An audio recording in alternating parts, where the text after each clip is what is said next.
give me how a was your moment. day? I'm setting a couple of things up here. Sure, sure. Oh, come here, dude. Oh, no. Hi, kitty, kitty.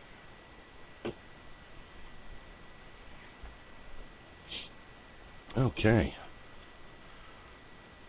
So, do you know how to make a program stick and then any other program you open on that screen comes underneath it? I don't know how I did that, but that's what OBS is doing now. I have no idea. Awesome. What? Oh, excuse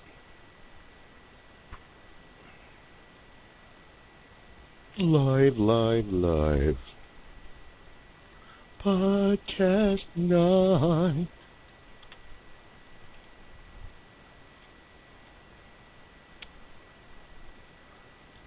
Okay, are we ready to do it?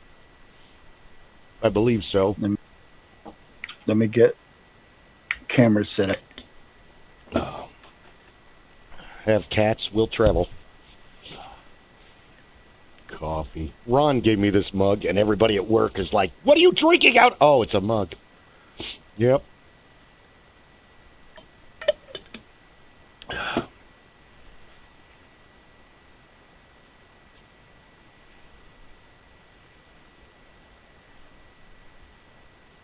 Pick my teeth on camera. That's good. All right. And let's do it. Okay. You did it last time. You want me to do it this time? You did just a second, and I am live. You are live. Welcome to the Supreme Council of the Master Geeks Lodge. I am Bill Kelly, Hornswoggle the Great, King of Ham, and Lord of the Bridge Trolls, and more are coming, but so far tonight with me, I am Rob Marsden, also known as Jingo the Fool, captain of the Ship of Fools, Game Master Extreme, and Grumpy Old Fart. Grumpy. Yes, we are all those. Rob and Kris will hopefully be joining us later. I think Ron and Guy are super busy. So let's do real quick. I did not hear from Kris. Okay. Well, he might be working. Or his mom might be doing worse, unfortunately. Oh, days of the year. It is National Mario Day. I didn't know that was a thing. Oh, yeah. March 10. Mario. Yes, clever. That's why it's Mario Day, yes. Harriet Tubman Day. All for that. Awesome. Histotechnology Professionals Day. Histo is usually checking tumors, whether they're malignant or benign, or it's usually like checking out lumps. So they do a lot of work and they never get any credit. It's International Day of Awesomeness. Oh, I'm totally on board for this. Get your horns high. And one of the best days ever. It's International Bagpipe Day. Oh, Jesse.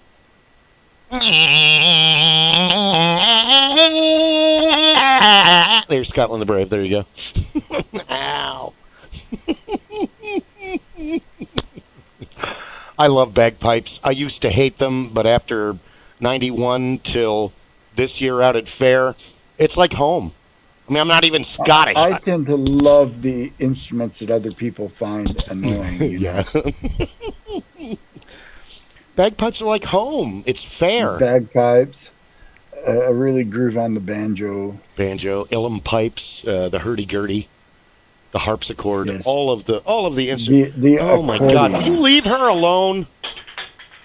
Damn cat. Cat drama, ladies and God. gentlemen. Well, cat drama. Ruckus really wants to be friends with Safi, and sometimes she wants to be friends, and most of the time she doesn't want to be friends. So it's a thing. Borrow off of Clay here real quick, because payday's Friday. Okay. So those are the days of the year: bagpipes, Mario, awesomeness, Harriet Tubman, and Histo. Awesome. All right. So how did your game go yesterday? You had a Monday game, didn't you? We did. We actually wrapped up the leg of the adventure we were on. We faced, a monster that an evil society was worshiping as a god and feeding people to. And Ugh. so we were asked to go put a stop to that. And, well, we did. What was the monster? He was a one off. Let me, I don't have an image, but it was, it had black skin. It had a lizard head with a single red eye in the middle of it and a horn on top and full of teeth. In place of its arms, it had 3 tentacles on each side. And in place of its legs, it had tentacles on each side. Sounds like And it spewed green slime. sounds like a demon, a Jubilex, or was it there's It was some sort of extra dimensional horror. It was okay. horrible. It sounds horrible. Lizard skin, one eye, tentacles, green slime. Those are all the boxes checked for horrible monsters. Any other time I have a cat sitting right here looking at the screen. Now that I got the camera tilted down, no cat. Oh, well. I got a cat here, but he doesn't like to be picked up. Oh, Panda? Or the other one? That's Pen. No, that's the only one I got. I thought you had more than one. No, our other cats have long since passed over the Rainbow Bridge. I'm sorry. Yeah, that's the problem with pets is you only get them for so long. And the other problem with pets, you only get them for so long. It is what it is.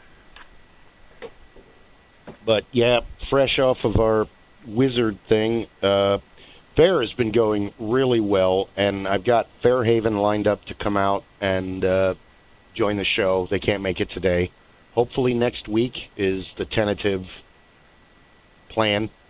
Also, several other street characters that I've known for decades that would love to have them come on and talk about their experiences and talk about what it's like to Mark Firestone, who you know well. I know the name. Said it best ever. Of course, he lives in Manchester, England now. But back in the mid-'90s, we forced him to be a pirate in a pirate troupe we did out at Ren Fair. And when we asked him at the end of the first year, so what did you think of working at the Renaissance Festival as a street performer for your very first year? And Mark drunkenly responded with, "It's the most fun nightmare I've ever had." Oh my God, that's apropos. Yeah, it's people. Ugh. The hanging out part was fun, but the working part kind of sucked. Yeah, work always does. That's why it's a 4-letter word. Very true.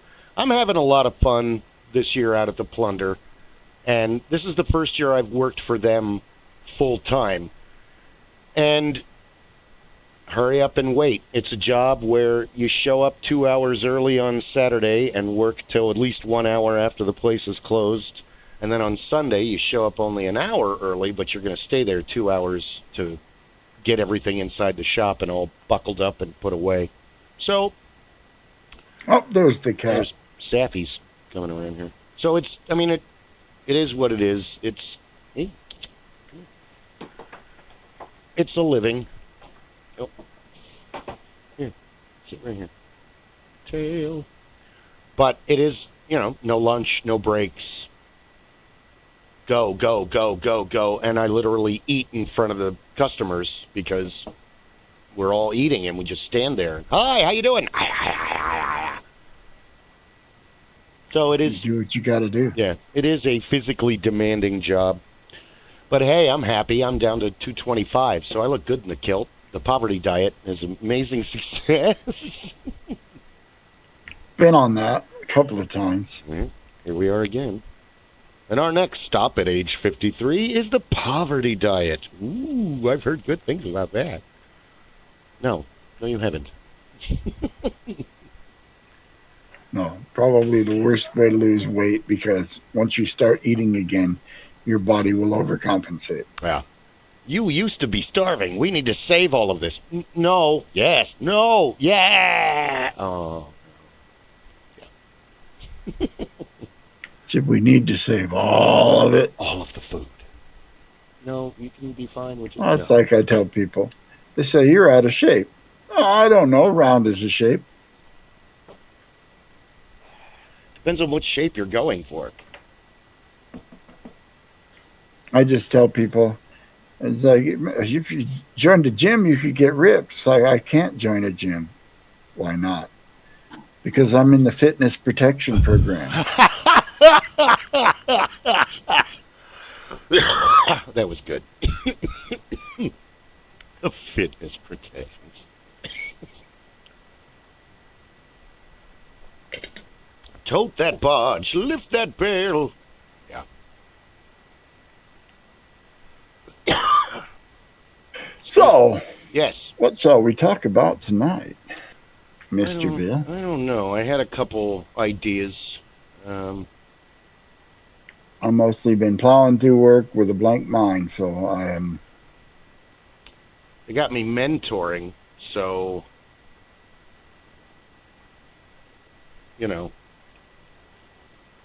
I'm trying to learn everything and do all the stuff at the same time. So we'll see what happens.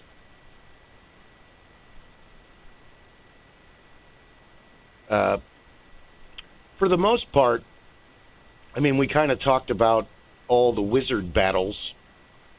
I was kind of like thinking maybe we should expand on that and do warrior fights or maybe gunslinger battles. Fictitious, of course, because we know who's fought and who hasn't. Because the problem with the greatest sword fighting thing is you kind of end up like Drist and Artemis and Trary.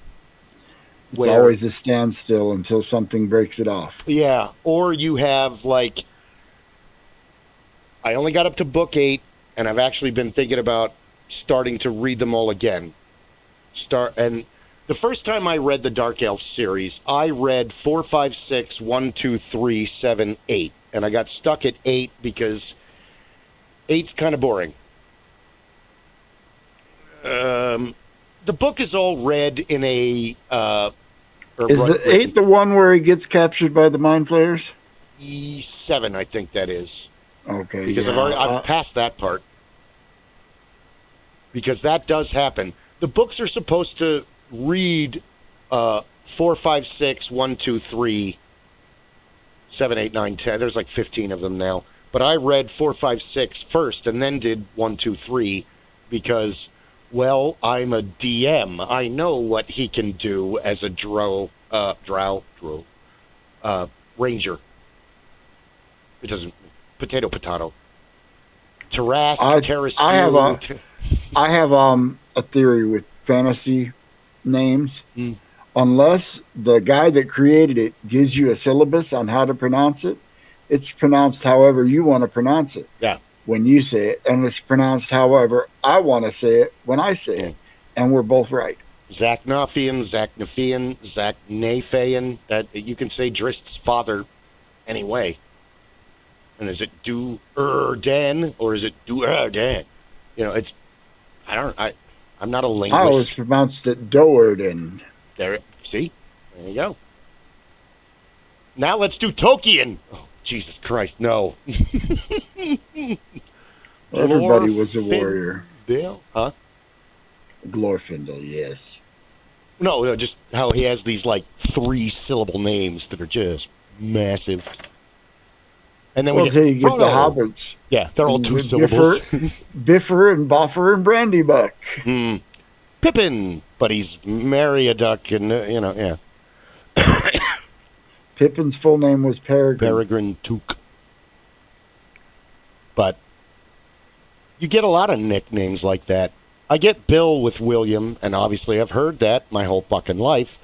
But the one I will never understand is how we get Peggy out of Margaret. Unless those were items. Like Jennifer, a Jenny is Old English for a small ass, a small burro or donkey, which I think is hysterical because that was my second wife's name. I have no idea where they get Peggy from Margaret. I'm sure there's a video. Chuck from Charles. The one that gets me, and I never answer to it, is Bob for Robert. Bob for Robert, I understand. But what I don't understand is Dick for Richard. Because anybody, hey, Dick, they're talking to Richard. Yeah, I had a boss whose name was Richard. I should have called him Dick more often because he really was.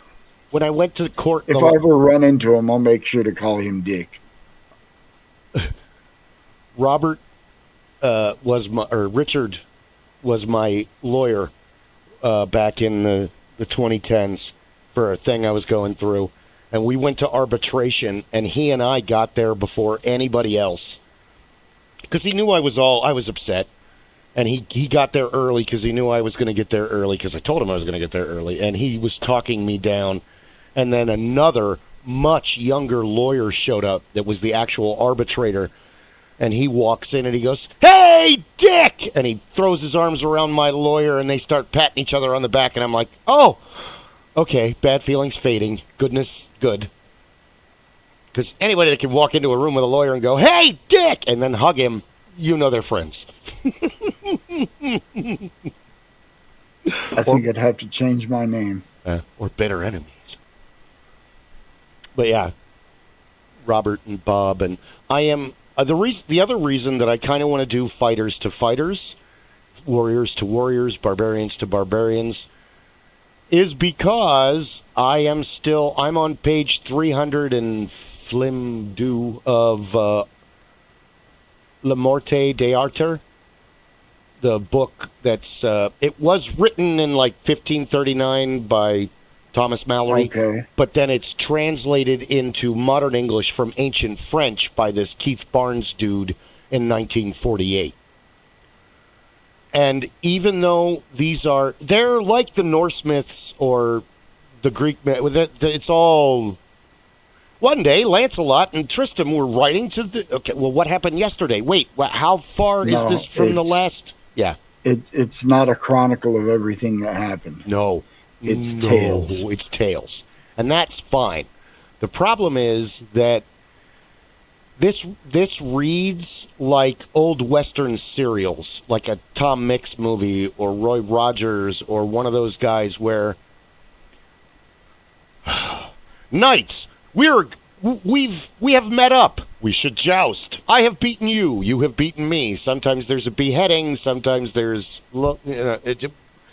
it's just such a fucking rerun. I'm actually getting bored with a place and time that I absolutely am obsessed with because all they do is meet up and joust and then party and then they joust somebody else and then they party but it's a book about chivalry, really, because even if you don't know anything about King Arthur and you're obsessed with documentaries, modern day gangbangers from the 90s actually have more in common with the ancient knights of old than this romanticized vision we have of the knights of old. They really weren't those guys. They're a bunch of lechers and thugs. If you could afford armor and a horse, you're now in charge. That's terrible for humans. Humans are evil, basically. That's the way it has always been. He with the biggest sword is the one in charge. Pretty much. So there's a lot of constant battling, but most of it is a lesson in chivalry. But even though the tales are all different, it's a rerun of itself. Like if they made a show about this book, probably 5 episodes. If they stretched, I mean, it's 500 pages, but if they stretched it out into like don't really call a movie 10 episodes a decology, but a miniseries, or season 1. I don't know. How many seasons did they get out of the A-Team? And that was a pretty flimsy premise. Well, the A-Team was pretty badass, though. And it was. I'm sorry, Murdoch carried that. Dwight Schultz is a genius and never gets enough credit. Yes. Because yes. I think I actually ran an A-Team adventure one time. That would be fun. Using Savage Worlds, yes. It had some caveats. The one is unless it serves a plot point for it to happen, nobody gets shot. Automatic That's weapons beautiful. firing everywhere. Nobody ever gets shot, not even the bad guys. The worst, if you fight them in fisticuffs, you can knock somebody out. Otherwise, if you shoot at them, they dive for cover and you never see them again or something like that. Yeah. But there was, I also gave them what I called a team MacGyver. Once per game session, the group could come together and make some sort of preposterous device or plan, and it would work. That's awesome. The last time I ran it, they ended up using a chicken bus. It was a double-decker bus, but the second deck was a chicken coop full of chickens. Well, they were in a small Central American Yeah, incognito. It was country, camouflage. yes. And they needed to get somewhere, and they had two choices, and they chose the chicken bus. I want it to have the best engine and transmission ever, but I want it to look like it might break down in the next town. But no, A-Team would be awesome. Yeah, it would.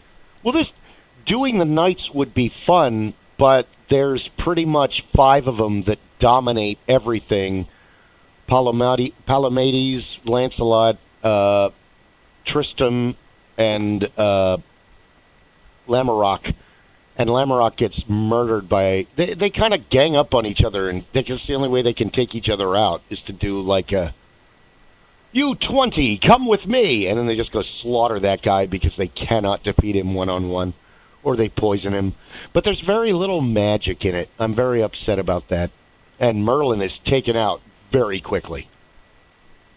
I mean, I'm hundreds of pages without Merlin.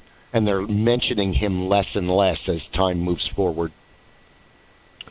So, really, there's rules to sparring. There's rules to boxing. There is even rules to MMA and things like that. And there's definitely rules to jousting.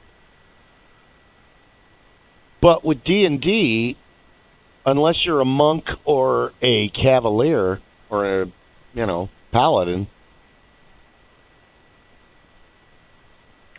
Really not a frontliner. it's kind of no holes barred. Well, depending on the version of D&D you play, I guess.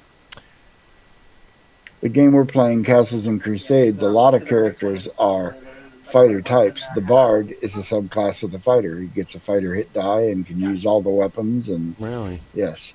So the bard, he doesn't get all the cool things a fighter gets, like specialization and the heavier armors, and he's never going to hit as hard as a true fighter. But Yeah.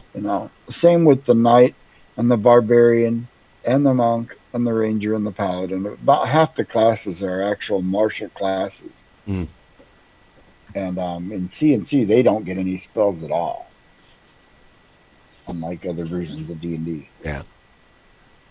Well, as far as climate goes, I like the way you've a little bit more real world it, because you tend to have in a fantasy setting the DM, and I'm guilty of this too, we tend to be too kind in the beginning because we're not out for blood right away, and the open world, and even a fantasy world would not be that kind.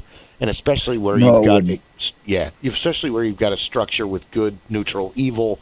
Trust me, the first time we sat down to play, if I had known everybody at that table was a veteran gamer, the gloves would have come off right away. But they didn't. I was being a brand ambassador. We had people that had never played before, people that had never played this version before. And, if I start off with a total party kill, that's not going to... Some people aren't going to... That sucked. I'm not coming back. Forget that. No, I'm not going to waste my time with it. And I get that, but luckily we have the beautiful mix of you being a brilliant DM, a very varied mix of people from all walks of life and different ages. And I say that out at the shop on the weekend. I don't, it's, we have an 11-year-old. It's a daughter, daughter, father, grandson. And then we got Ed. I mean, he's 80 years old and he's playing role-playing games. And people are like, wow.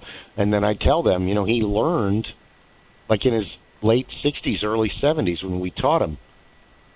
Because Andy and Luke bought the books, but they never had a group of friends to play with.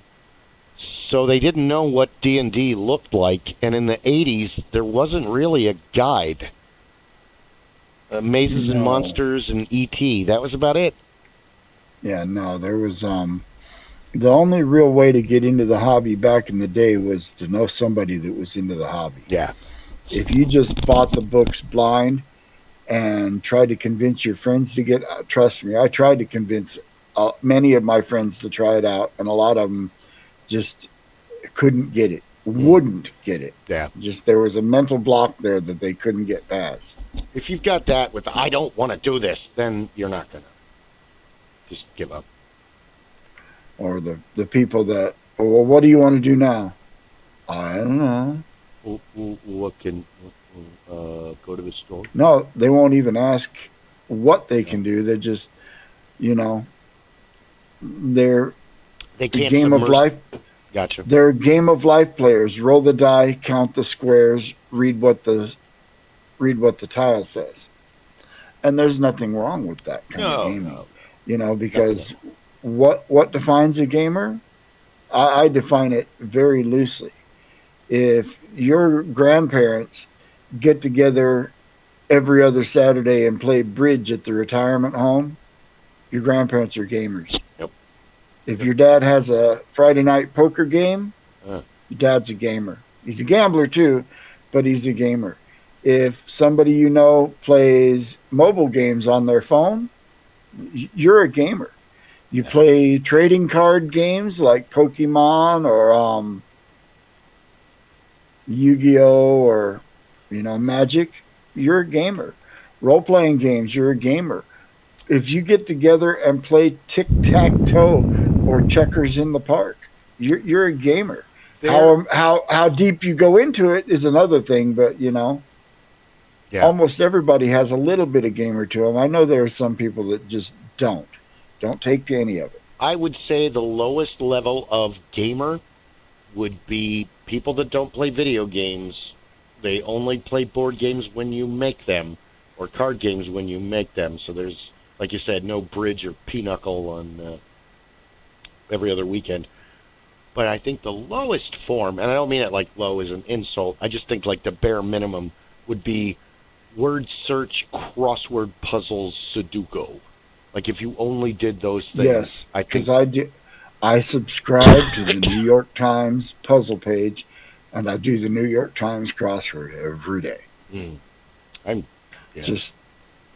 crosswords are and there's one truth about if you do a lot of crosswords, you get really good at doing crosswords. That's about all it does for you. Yeah. As they say, train your brain by doing puzzles. No, you're not training your brain. You're just getting really good at puzzles. Which I guess is training your brain, but it's like your brain is not a muscle. Well, muscles. It's mostly soggy bacon fat and electricity. So let's talk fantasy barbarians. If you put Conan up against Wolfgar, as much as I love both characters, I would have to put my money on Conan. Because even though Wolfgar has a slightly longer reach, because Conan's like, 6'2", 6'4", where Wolfgar's like 7 feet. True.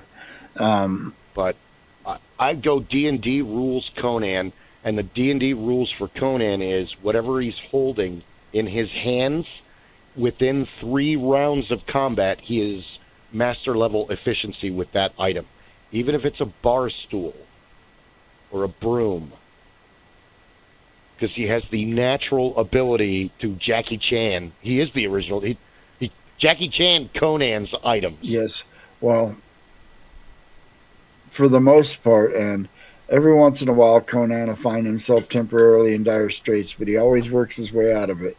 A bit of a Mary Sue, but not completely. But I would, when stacking barbarians or warriors up, I think there are very few that could Beat stand with Conan. the that could beat Conan. We He's may, like the standard that you compare everybody else to. we may need to take Him him or out of the you know, comparisons. well, no, because you've got some other pinnacle level warriors that would be in the same conversation with him. Um, Gilgamesh out Okay. of mythology, Cuchulainn, um, Yeah. Oh God, that Lancelot, would be a fucking awesome fight. Lancelot du Lac. I You don't know, know though because you don't think Lancelot was the best of the best? I didn't mean that. Hold on, let me rephrase this. Okay, let's drop Conan and the Mists of Avalon or Camelot or whatever. And at first, they might attack him, but they're probably going to be so like he'd be they'd be not enamored, but he's an oddity. He's a curiosity. That's what I was saying. So I don't know if they would attack him right away, but then again, reading the book I'm reading, they fucking attack everything right away. So he's not even going to get to the castle, but a good plot would be, oh, he's going to go right after Guinevere or Iseult, because they're pretty much the two hottest women in that area. And he is, how many years did he spend on the Wheel of Woe? Oh, 16, 17? Yeah, that was canon from the movie. Okay, it's I not in don't the think. comics? Well, Or I've never read any of the comics. The short stories never dealt with him, as a child? before he was who he was as a child. Yes, they were all stories of his deeds as Conan. So all of that established in the movie was established for the movie. Okay, then I take that back. But Conan's really strong, but his main God-given superpower is the efficiency with weapons, items, anything. Any weapon. Could be a strainer for spaghetti, and he would kill the whole room with it. A fucking pencil. That is his persistence. He doesn't have any quit, and he's also versatile. Some of the stories, they're not all about his brute power. There are later stories about him sitting on the throne of Aquilonia, being a On king. a troubled brow. I don't know how. I think Lancelot would give him a run for his money, but at the first, I don't know how Conan would do jousting, but it doesn't matter because once. I don't think it would. I don't think Conan would bother with jousting, but if Because he would be like, "Why do I want to hurt my horse?" Like, what is this? why would I want an unsteady beast under me? Yeah. Give me 2 feet on the ground and a big sword, and you come at me with your lance, and I'll take my chances. Dun dun dun dun dun dun dun dun dun dun dun. Yeah. I don't know. I think, but foot to foot. I think Lance would give him a run for his money, but I think it'd be right up there. it's Conan. The thing is that I think Lancelot would probably play. Well, no, I think he would abandon the rules of chivalry when he realized Conan wasn't abiding them. He would start off with the rules of chivalry, absolutely, because before Galahad comes along, which there is no Galahad where I'm reading, Percival just showed up in this last story I read. So, I mean, Lancelot is the most virtuous knight, even though everybody knows he's banging Guinevere. Everybody but Arthur knows. And they go real into King Mark, which was a new villain that I didn't even remember existed from the other couple meager stories that I read about Arthur in his knights. But he's the king of Cornwall, and he's a major pain in the ass. There's several others, too, that are just absolute dicks. I hate you, Knights of the Round Table. Why? I hate you, Knights of the Round. Okay. Yes, I know people like that. Yeah. I hate this. Why? Because I hate it. I got stuff like that too. Okay. I don't know. It gives me a visceral feeling. I can't explain why I don't like it. There's really no reason actually. Yes, Past life. Oh, go ahead. I know unreasonable hate. I feel that towards, say, eggplant Eggplant. and kale. To quote Ghost Unreasonable hate. to quote Ghostbusters, who the woman the line it said to just died. She was all over the one that played Jenny. We've been crushing on her in all the early movies. Anything with Scott Baio seemed to have her in it in a bikini. It was amazing. You're no fluke. You're the real thing. I didn't know you were going to be giving me electric shocks. So yeah, I think Lancelot would give him his interest. All of them would do pretty well, but it's Conan. Now, do you want to? Because different fighters fight with different stuff, and then we know a shit ton of books where people are fighting because, man, the only reason that Driss survives in the Underdark and he can fight all by himself is that he's just a destructive force with those two swords, later scimitars. Weren't they magic scimitars? Later he starts off with them and then they get taken away from him and then he finds even better ones later. So, Twinkle and Ice. Driz, that's the problem with warrior-centric fiction, is that they all tend to be a bit of a Mary Sue. I mean, well, in one of the later books, Driz, like he said, he does get taken down by the mind flayers, but he gets his ass kicked all the. He's. How much does Conan get beat up in the serials? Does he get his ass kicked a lot? Because Driss gets his ass kicked all the time, which makes it. He doesn't. He's an elf. You know. Conan, might get knocked down or hurt, but he always is standing on top at the end. Always. Yeah, but he takes his lumps, was the point I was... He does take some lumps. He takes his lumps, which...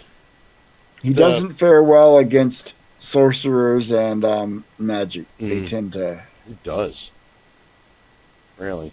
I mean, even The Witcher has trouble against magic foes. But then, I've only seen the show. I don't know. Another legendary fictional fighter that we could throw in the mix, and I would say by virtue of the sword that he wields, he would be more dangerous than any of them, and that would be Elric.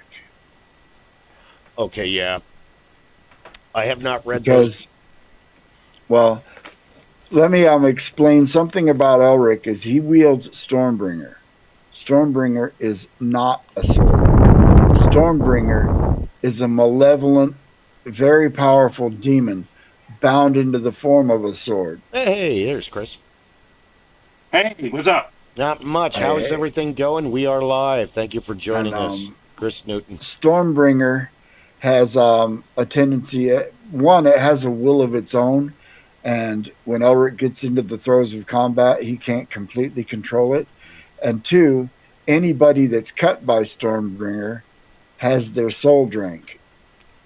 Yeah. Elric accidentally cut the love of his life with Stormbringer and drank her soul. He accidentally cut his best friend and drank his soul. Oh. In the end, it was the Elric whole story is a tragedy.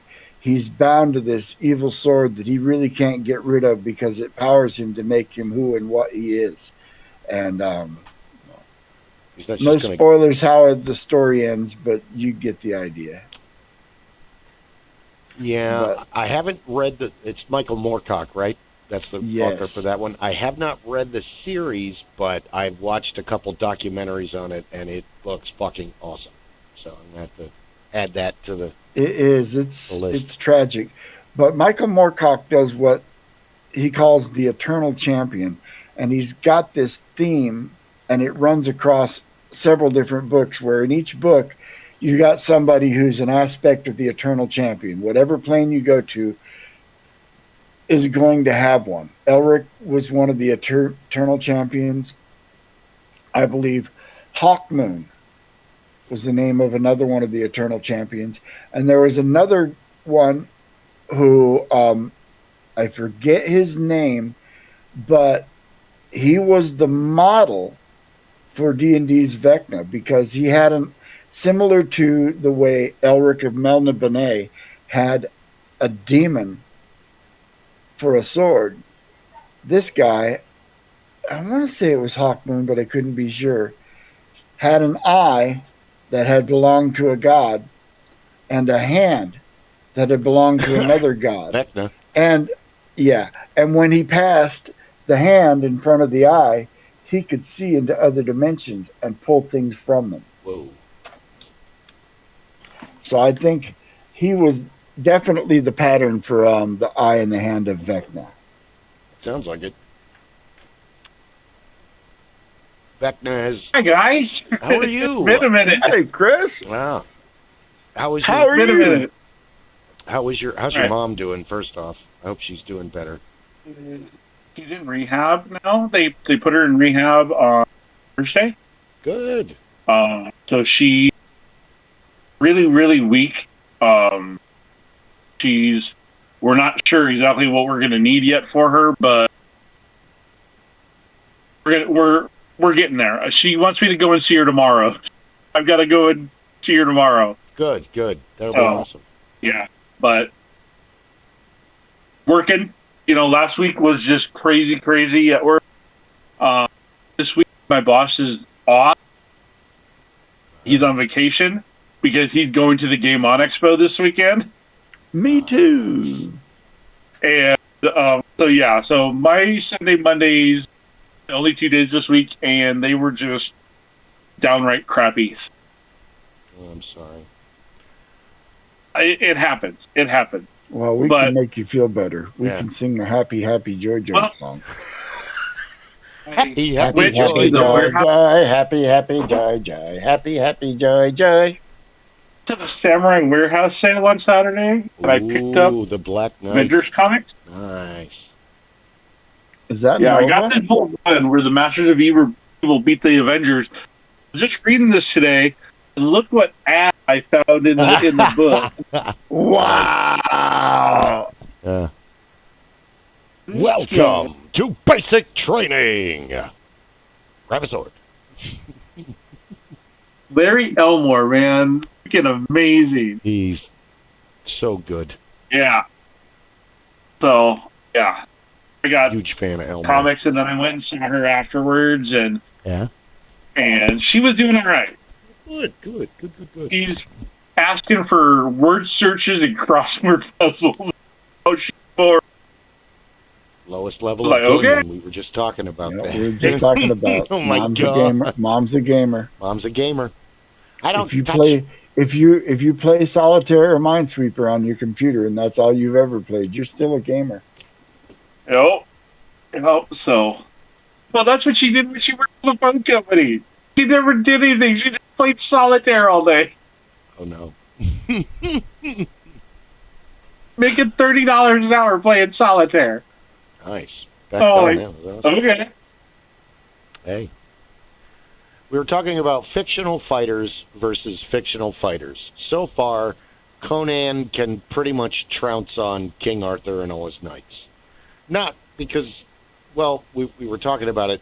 Conan, D&D rules Conan states, I think it's 2nd edition, that within Okay. 3 rounds of combat, he has a mastery level of efficiency with whatever item he's holding. Whether it's He a could pick up a soup ladle and whoop your ass with it in 3 pitcher rounds. of beer and just fuck you up. And Crom!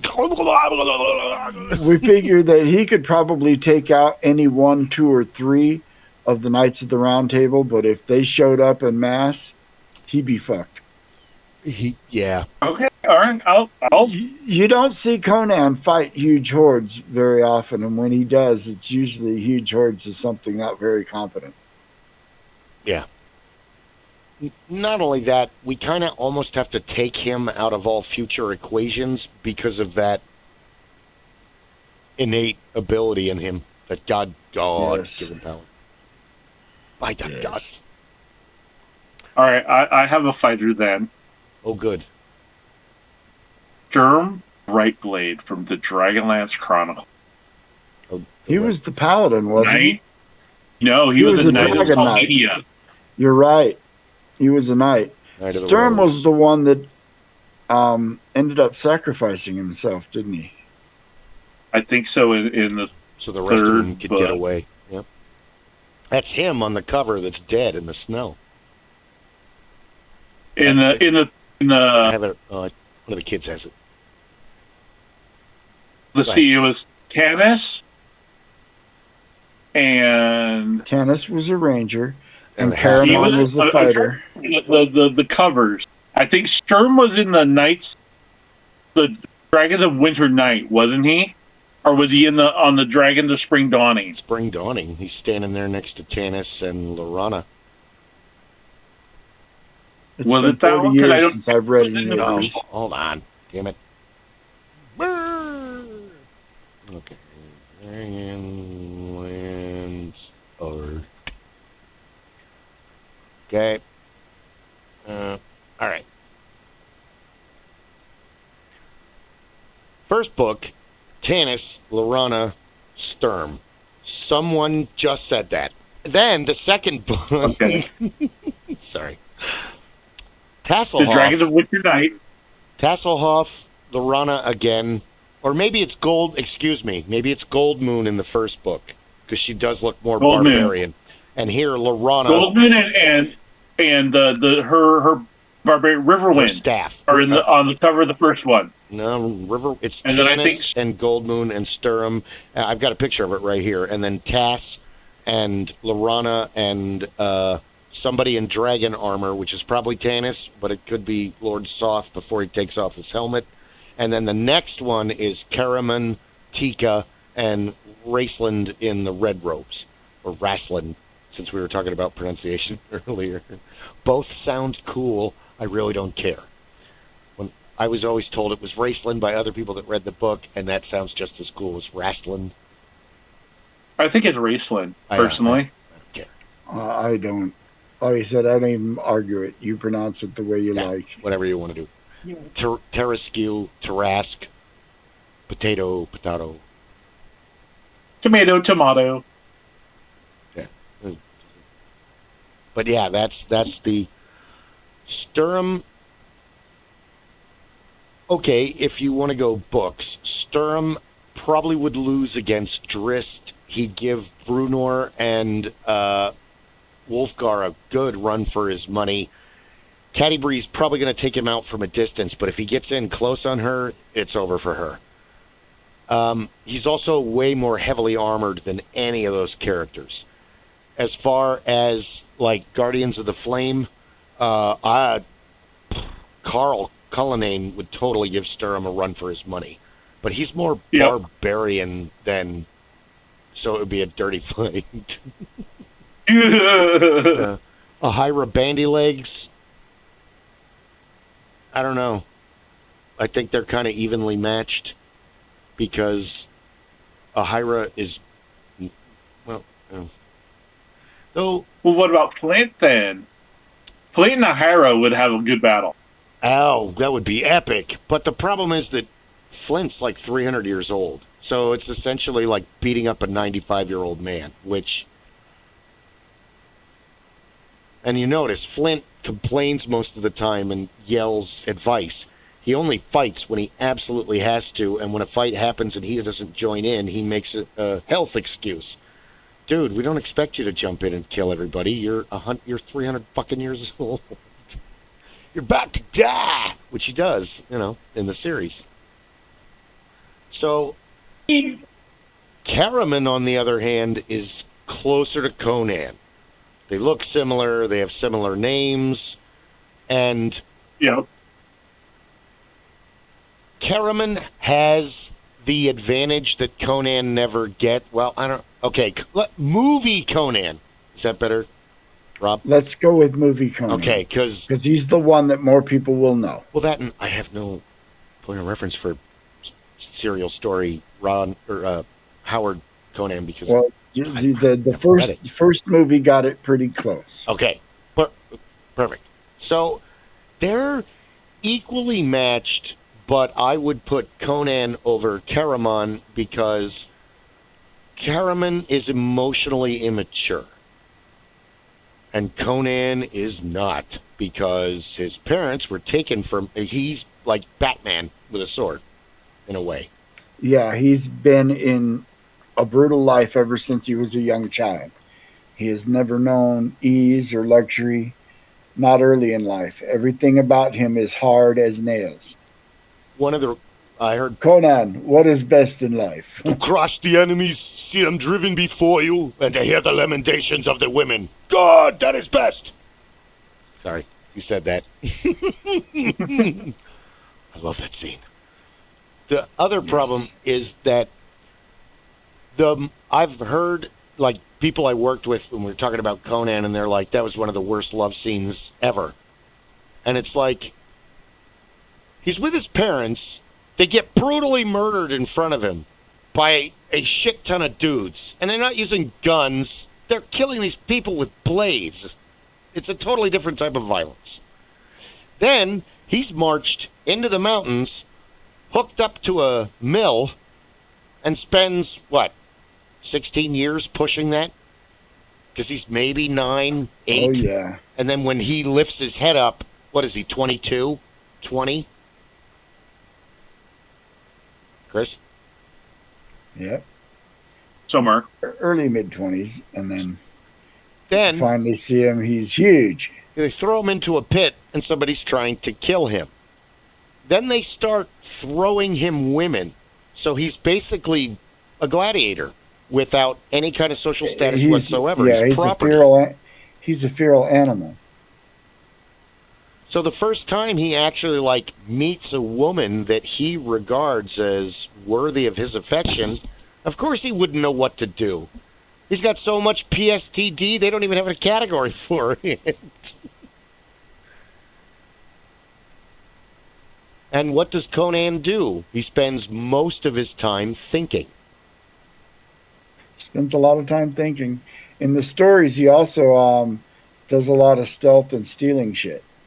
People forget that in addition to being a barbarian, Conan was a thief. You're too big to be a thief. Slots, all of them. Too slowly. And in fact, they even show that in the movie Conan, where they climb into that damn snake tower. Probably not a good decision. Killed my snake. Thorgrim is beside himself. God damn, I wish I could imitate James Earl Jones' voice. That's the brass ring. I think everybody that's not James Earl Jones wishes they could imitate James Earl Jones' voice, except for Roscoe Lee Brown. He could do a pretty good James Earl Jones. Nice. Where have I heard that? Or Morgan Freeman. Morgan has his own voice. I don't think he could quite get the gravity of a... But, Morgan Freeman's one of those people. Last week. You could put up any wall of text with his picture, and anybody that reads it will hear it in his voice. Well, okay, it's too... Okay, Kris, I totally understand where you're coming from, but I'm looking at it as, how early did you watch Sesame Street? James Earl Jones was absolutely terrifying on Sesame Street. Whoa! And then... If you played Morgan Freeman's voice in a room, everybody would stop talking and they would look around and smile. If you played James Earl Jones being angry in a room, everyone would stop talking and go... Because you need to leave. No, I started watching Sesame Street at a very young age, I think from when it debuted. I can remember when there was no Elmo. I can remember when the Snuffleupagus was first made up as an imaginary friend, when Bird first made him up. I remember Mr. Hooper. Yeah, yes. I remember Mr. Hooper. Mr. Hooper? It's Hooper, Big Bird. It's Mr. Hooper. My name is Hooper. Because he was totally like somebody from the neighborhood that they all were in the original cast. But James Earl Was Jones. There was like a documentary, and they were interviewing James Earl Jones, and it was like a 40, 50, I don't remember how many years. He had gray hair, and it was like now where he's laughing and, well, not anymore. He was, like when you got to really know him, and he's not this ominous character. He's this goofy goofball like the rest of us. So he said... Wasn't Morgan Freeman on the Electric Company? He was. Yes. But James Earl Jones came into audition, and he didn't really understand what the show was. And then he was there, and he saw all the puppets and the sets, because he was just going to come in and read the alphabet and do a couple other things. But he was, he's him. So he told Frank Oz and Jim Henson, "You cannot do this show. These monsters are going to scare children. No one is going to watch it. You're going to have parents calling you night and day, threatening you. They're going to take you off the air." And then he completely changed, and he starts laughing. He goes like, "What did I know?" We miss him so much. He's not just Darth Vader. I mean, no, he was Bleeding Gums Murphy. Bleeding Gums, and he was. Was it Murphy? Was that his last name? But he was also Bleeding Gums Murphy. You're exactly right. Yes, but he was also. Yes, he did. Oh. I hope so. He was also Mufasa. He's Mufasa, but he's also, during the Treehouse of Horror episodes, on a couple of them, he's the voice of Maggie. This is a truly disturbing universe. Yes. I mean, it's just one line, but... He was also the voice of CNN. This is CNN. Yes, he is. Yeah, you're right. He was. I loved him in Three Fugitives. That was a goofy, stupid movie with Nick Nolte and Martin Short. And James Earl Jones plays... What about the baseball movie? One of the detectives. Was that Field of Dreams? Was he in... No, Field of Sandlot. Dreams. He's the blind neighbor in Sandlot who has the dog. Wasn't he also in George? The Dreams? He was in Field of Dreams too, wasn't he? Damn, he loves baseball, doesn't he? I don't know. Hold on, now I got to look it up. IMDb will solve this argument as it solves all arguments. Thank you, IMDb. I just remember seeing him me and a couple of friends went to see Coming to America in the theater on the opening day. That's right. And we're sitting there in the audience, and there he is walking around the halls of his palace with that big cape, and we could not help but be sitting there in the audience going... That's awesome. He's Santa Claus in Recess. That's right. Really? He was Santa Claus in Recess? Yeah, in the show Recess, he I played did not know Santa that. Claus. Yeah. My wife really likes that show. Oh, it's up there with Phineas and Ferb. Out of all the newer cartoon and newer the last 25 years, he's in Field of Dreams, Hunting for the Snark, Hunt for Red October, L.A. Law, Coming to America, Pinocchio and the Emperor of the Night, Matwion, Gardens of Stone, Highway to Heaven, Alan Quatermain in the Lost City of Gold. That's right, he plays an African Richard king. Chamberlain, right. Soul Man, he's Professor Banks in Soul Man. You're going to have to work a lot harder than these little white shits. Hey. Me and Mom, City Limits, Return of the Jedi. After School Special, Conan the Barbarian, Flight of Dragons. So, really in the beginning, his first thing that he does is As the World Turns, and he's a doctor in 1956 to 2010. Wow. He was a doctor. How many on a movie soap. credits did he have? It just tells you how many acting credits. Hold on. Excuse me. Let me get back up to that. That worked out well. Let me get back up to the top. Okay. He's been an actor in 192 things. Holy crap. And he's involved singing in 3 soundtracks. I did not know that. Star Tours adventures continue. Season 3, according to Jim. Quantum Quest, Jack and the Beanstalk, House, 2.5 Men, Click, Scary Movie 4, Benchwarmers, The Reading Room, it's Sandlot 2. I didn't even know there was a Sandlot 2. There's a Sandlot 3, I think. There's 3 of them. Please, no. Will and Grace, Nine Dog Christmas, Feast of All Saints. Yeah, he's at Recess Christmas, Miracle on 3rd Street, Santa Claus. Finder's Fee, Santa and Pete, The Annihilation of Fish. Command and Conquer, he's Tiberian's son. Yes. Oh, no, excuse me. I'm sorry. Command and Conquer, Tiberian's son, he is General James Solomon. I'm like, wait a minute, that doesn't sound right. Oh, whoops. I read that all as one thing. Summer's End, Recess again. Is that the video game? Yeah. Yes, it is. Actually, okay. I think there's, Command and Conquer had a lot of voiceovers and cameos. I believe one of them even had Tim Curry. Wow. I think he was in the second one, wasn't he? Possibly. I have Yeah. I'm almost positive. He's in The Exorcist 2. I think I had that one. Exorcist 2, Piece of the Action, the last remake of Bo Gesty, The Greatest, Jesus of Nazareth, Swashbuckler. I can't say this title of this movie.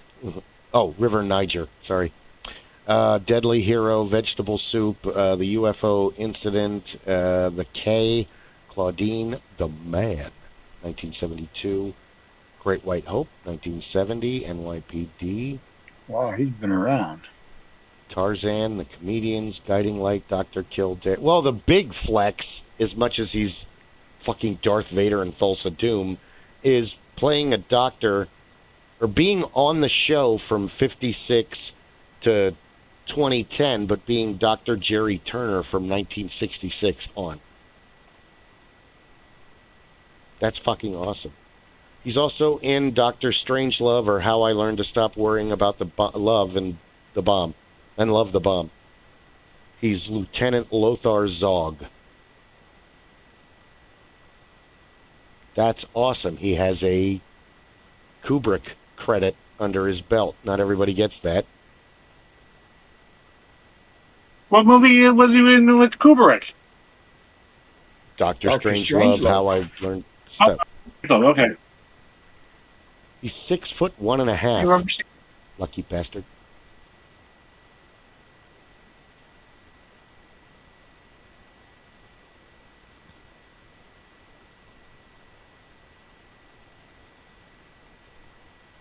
Huh. But this is trivia. According to Jones, when George Lucas was trying to cast the voice of Darth Vader, his immediate idea was to cast Orson Welles. However, he felt that Welles was too well known for the role, so instead he looked for an actor with a deep voice like Orson Welles, which is how he got the role. I know that initially they weren't going to, initially, what's his name? David Prowse was led to believe that he would voice it. Yeah. And from what I understand, he had a really annoying voice that it didn't really fit. It's more like Prince Charming yelling at everybody. And like, I mean, not that he isn't this commanding guy, because he's a great fucking actor. We loved him for 3 whole movies. But his voice just... He was a bodybuilder. He was a big buff dude. His voice just didn't cut it. But I mean, like a lot of actors that didn't go from silent movies to talkies because, well, yeah, we can't stand your voice, bro. The problem is that it's not fair if you think about it. You're being put against James Earl fucking Jones. I mean, that's not, dude, that's... The other equivalent would be, okay, I want you to read this movie commercial, and your only competition is Tony J. We brought him back from the dead. He's the one that does every of the original World of Warcraft intros. The trolls of the jungles because he's got that. He's Judge Clore Frollo on Hunchback of Notre Oh, Dame. yes. He's got an awesome voice. It's just awesome. He's also a character in Beauty and the Beast. He's some kind of magistrate. Yes, tell me more. Yeah, the Disney movie. He's at like the very end, right before the villagers go to attack the beast. I forget who he is and what he does. Because remember, Belle's trying to get to free her father, and then Gaston gets involved. So Gaston can't like charm her and woo her because she's not that kind of chick. So when everything fails, he goes to the local magistrate. She's out of her goddamn mind, and there's a monster in the forest. What? We can't have this. You know, those shenanigans will not be tolerated. You know. So yeah, more crazy trivia. So, back to Warriors. Yes. Back to Warrior. The fun of this is you have a cavalcade of warriors to pick from the Belgarian, the Malorian, from the Song of Ice and Fire. The one that we talked about that I couldn't, the Tales of the Reluctant Swordsman or whatever it was, with the sword tattoos and the old dude, and that guy's a fucking force to be reckoned with. Carl Cullinane from the Guardians of the Flame. Drizzt is just, the Dark Elf series is just one of many of the Dungeons and Dragons series where there is a sword-wielding maniac that's a force of mostly good out there in the world, and, he's killing zombies. Yeah, but he's killing goblins. Yeah, well, he goes into their houses and kills them all. That's kind of evil. There are goblin babies and children, just like humans. And although they are evil, right now they're not really doing anything, are they? Well, that is another discussion that we could have sometime. Nurture versus nature. Yeah. Are things innately evil? If I kidnapped a goblin baby, would it one day eat me in my sleep because it's a goblin and it's its nature to become a raving murderous maniac? Yeah. Or can it be raised among humans and be human? As much as we want to argue nature and nurture and all that stuff, I think it really comes down to the individual, and it comes down to the canon of the world. For instance, Tolkien, it's nature. Orcs exist outside for one reason. They were created for war. They don't have a society. They don't have a culture. They don't have an economy. They just fight. Yeah. They were created for evil. They have no redeeming qualities. They could never be redeemed because, they are formed from the essence of evil. In a Tolkien role-playing game, you're not allowed to play Shades of Grey because if you are anything other than exemplary, you start sliding into the shadow, and it's a slippery slope to give me your character sheet. It's not yours anymore. You have to make another character. Why? You're an NPC this now. This one's on the other side, yes. You're an NPC now. You belong to me. Your character belongs to me now. A whole series of books for a Middle-earth role play, and that's some of the things that they discuss are the fact that, Well, they do. This is another problem where series and really, the Jackson. Okay, before the Jackson movies for Tolkien, we just had Ralph Bakshi, and that was great. But it ain't enough. No. It's not enough. So then, 1999, our fucking world is blown apart. Jackson did an amazing job. You can argue Tom Bombadil. You can argue the timeline because There was so much in those books that had no business being in the movie. Like you said, and I'll quote you: if they made them verbatim from page to page, those movies would be over 75 hours long. Sorry, still laughing about that quote. And it's true. It is absolutely true. Tolkien on It's film. Like, we're going to make the Bible into a movie. It's going to be 375 hours long with 2 intermissions. And Gabblegizzle beget Dooblebuzzle. And let there be light. Okay, let's move on. So, and then after that 375-hour movie, we'll do the New Testament as a sequel. The Gospel. Clay and I were having a discussion about that the other day. So, with the Jackson films, they're much like Disney's Something Wicked This Way Comes. This is a huge improvement over... I mean, not that it's perfect, because a lot of people are purists. They wanted to see Bombadil and Goldberry and the Barrow Whites and all the other... I mean... I did too, but... I was happy with the movies. I was happy with what I got.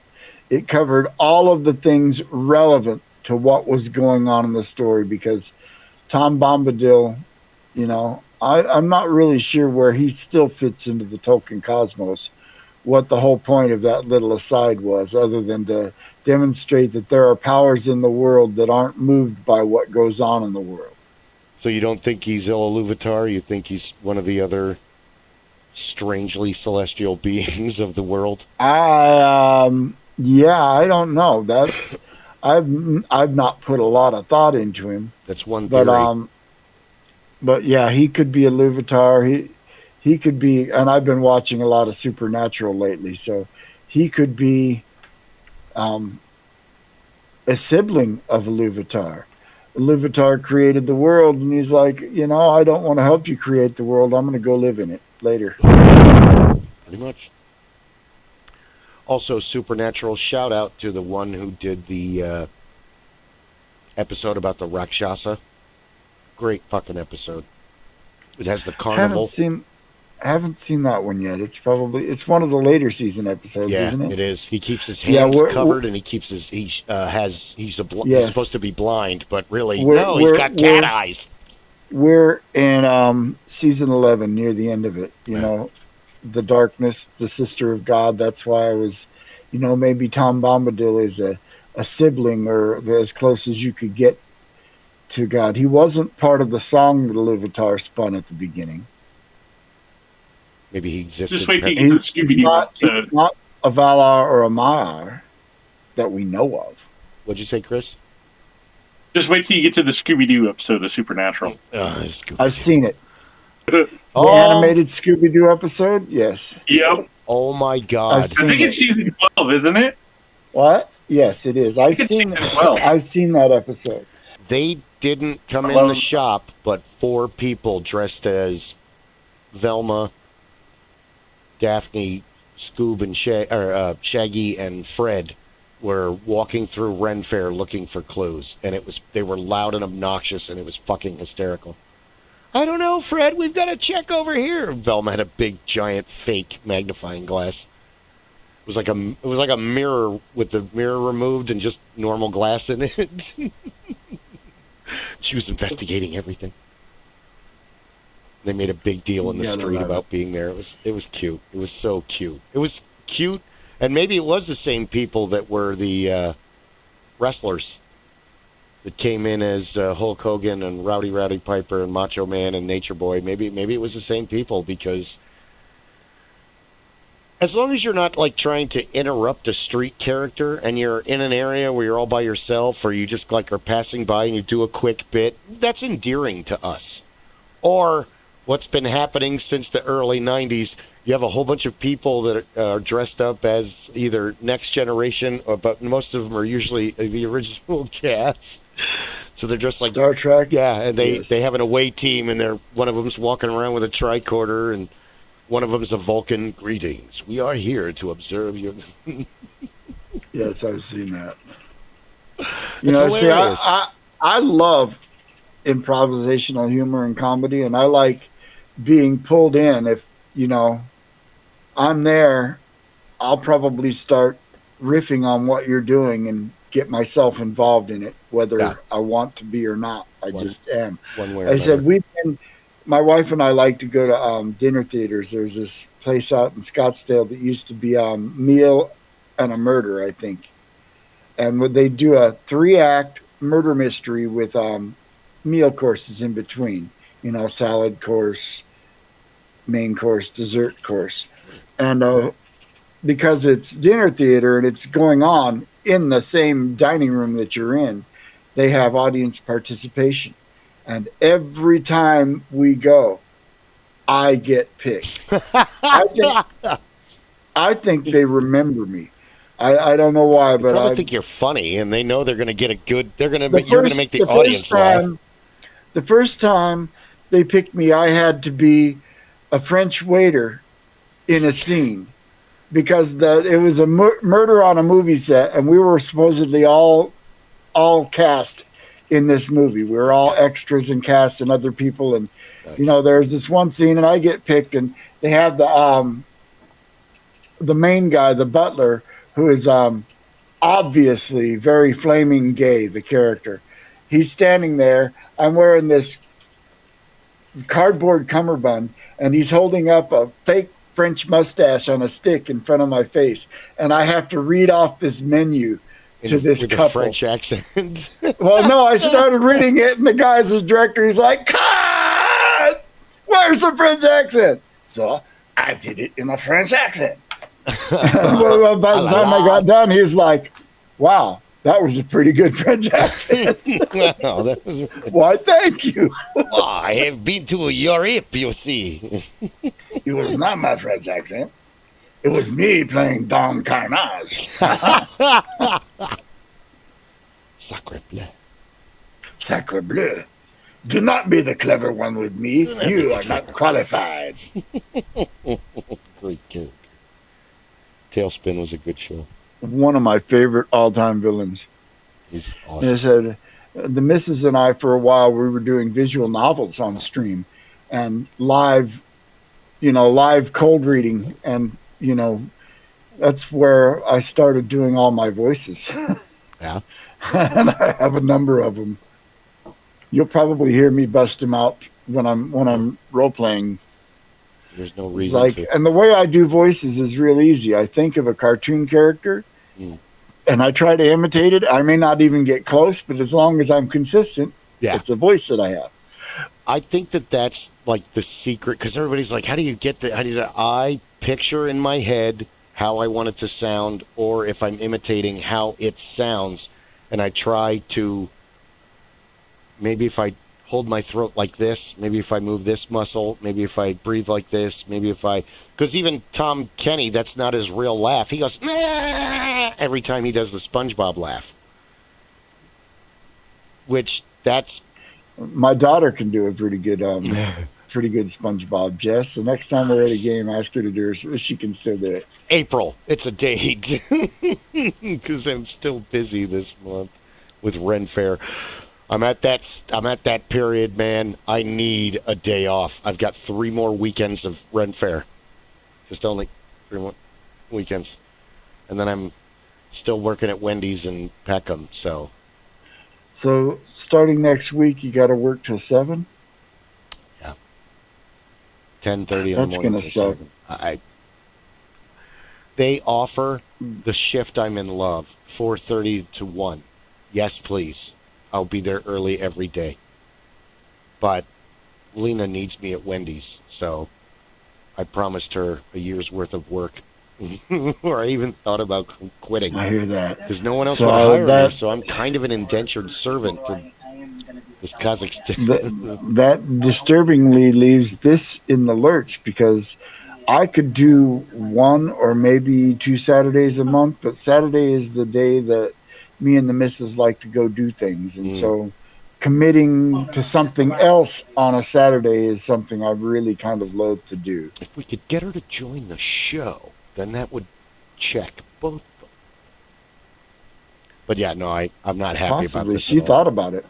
It's up to her. She wanted to come on and comment about, a couple weeks ago, you were talking about the Ren Fair and how you had, made a pass at a couple of ladies. And Yeah. kind of, well, Had the her same take question. on it is this, is that the ladies didn't reject you because of you, because she fits in the same, and she's like, they probably didn't think they were capable of being seen in that way, that people could find them attractive, and so they tend to shut down or laugh it off, because my wife said she's been guilty of the same thing. She might And be on yeah, it's not you, it's them. It's like, wow, he's actually no, he can't actually be interested in me, kind of, psychology. And we all get that. I Yeah. don't think, I put on a lot of false bravado, but I am not a very confident person in social situations. It's just not something I ever think about. So then when I did actually oh, okay, never mind. All right, So I just move on. Now it's a matter of I'm getting tired. I'm 53 and I'm feeling the 7-day work week with 2 other jobs. Hey! Oh wow! All right. All righty then. I hear you. I still There he my is. job still Hey. requires me to be on my feet 5 days a week, and there are days when I'm slower than others. I tell my bosses, like, I have one speed, and it's not top speed. Yeah, it's shuffle. It will never be. It will be shuffle. It's like, but I would rather be, working, even if it's a completely boring thing to be doing, rather than sitting there waiting for something to do. If I'm at work, damn it, give me something to do. I want the time to go. Because if I'm sitting there not doing anything, the time isn't going either. I brought more books into work. That's how exciting things are. I already started teaching one coworker how to juggle. We're not busy yet. So.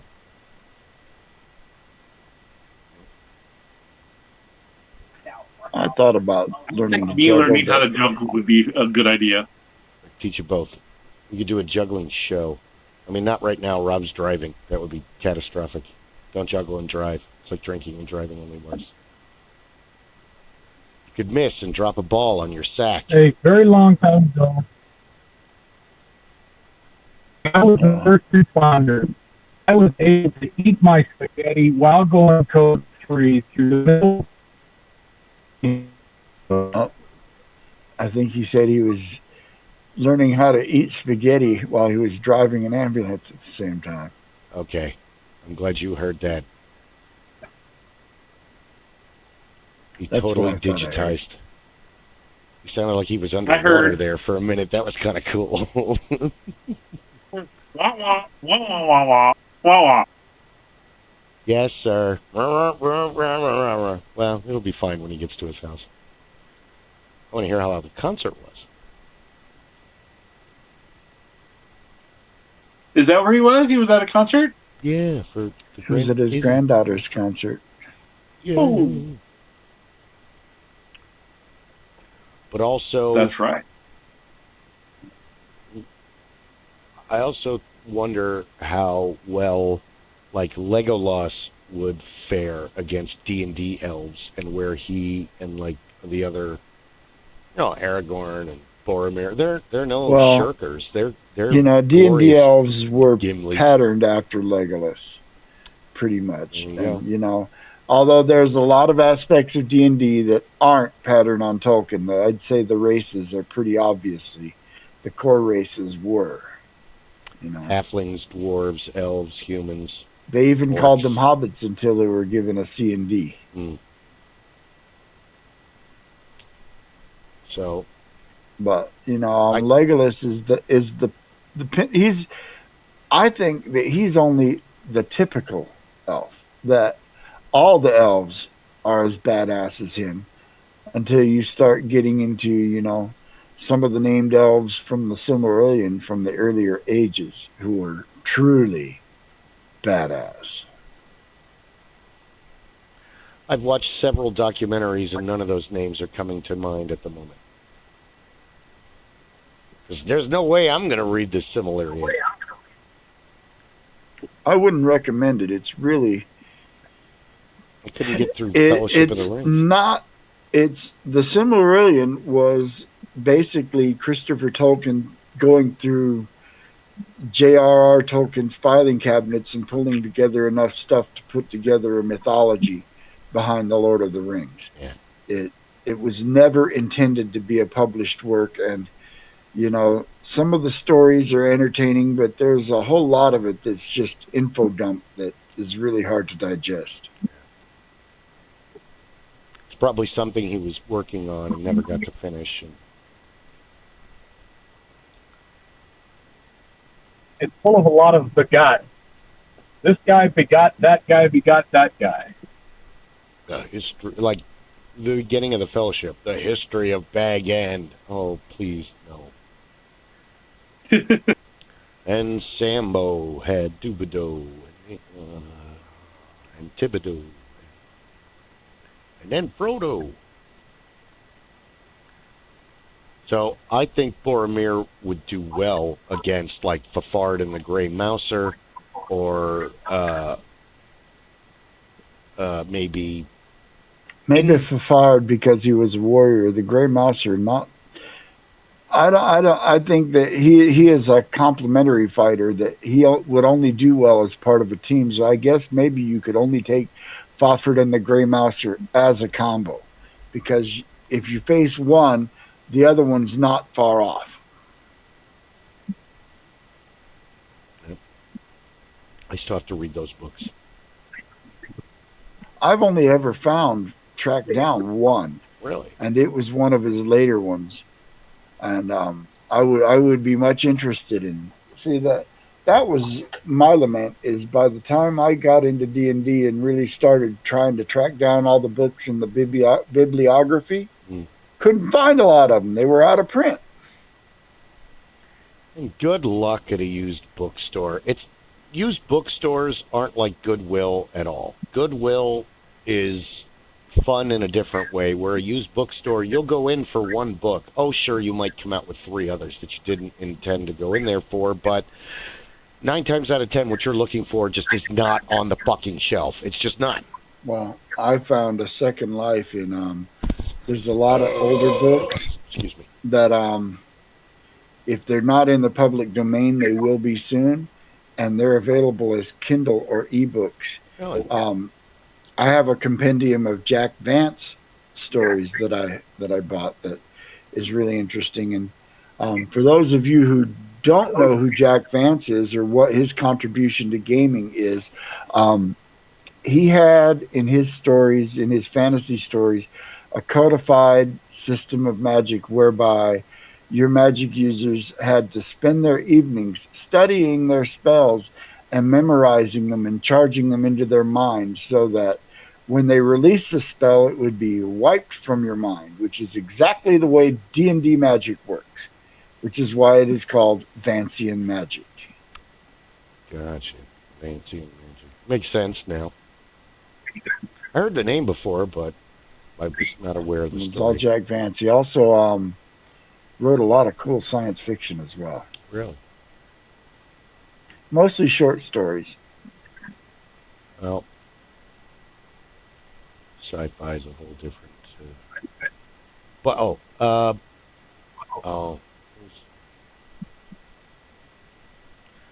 I think even as with a sword, Legolas is up to face against Drist and other... Oh, yes. I think he is.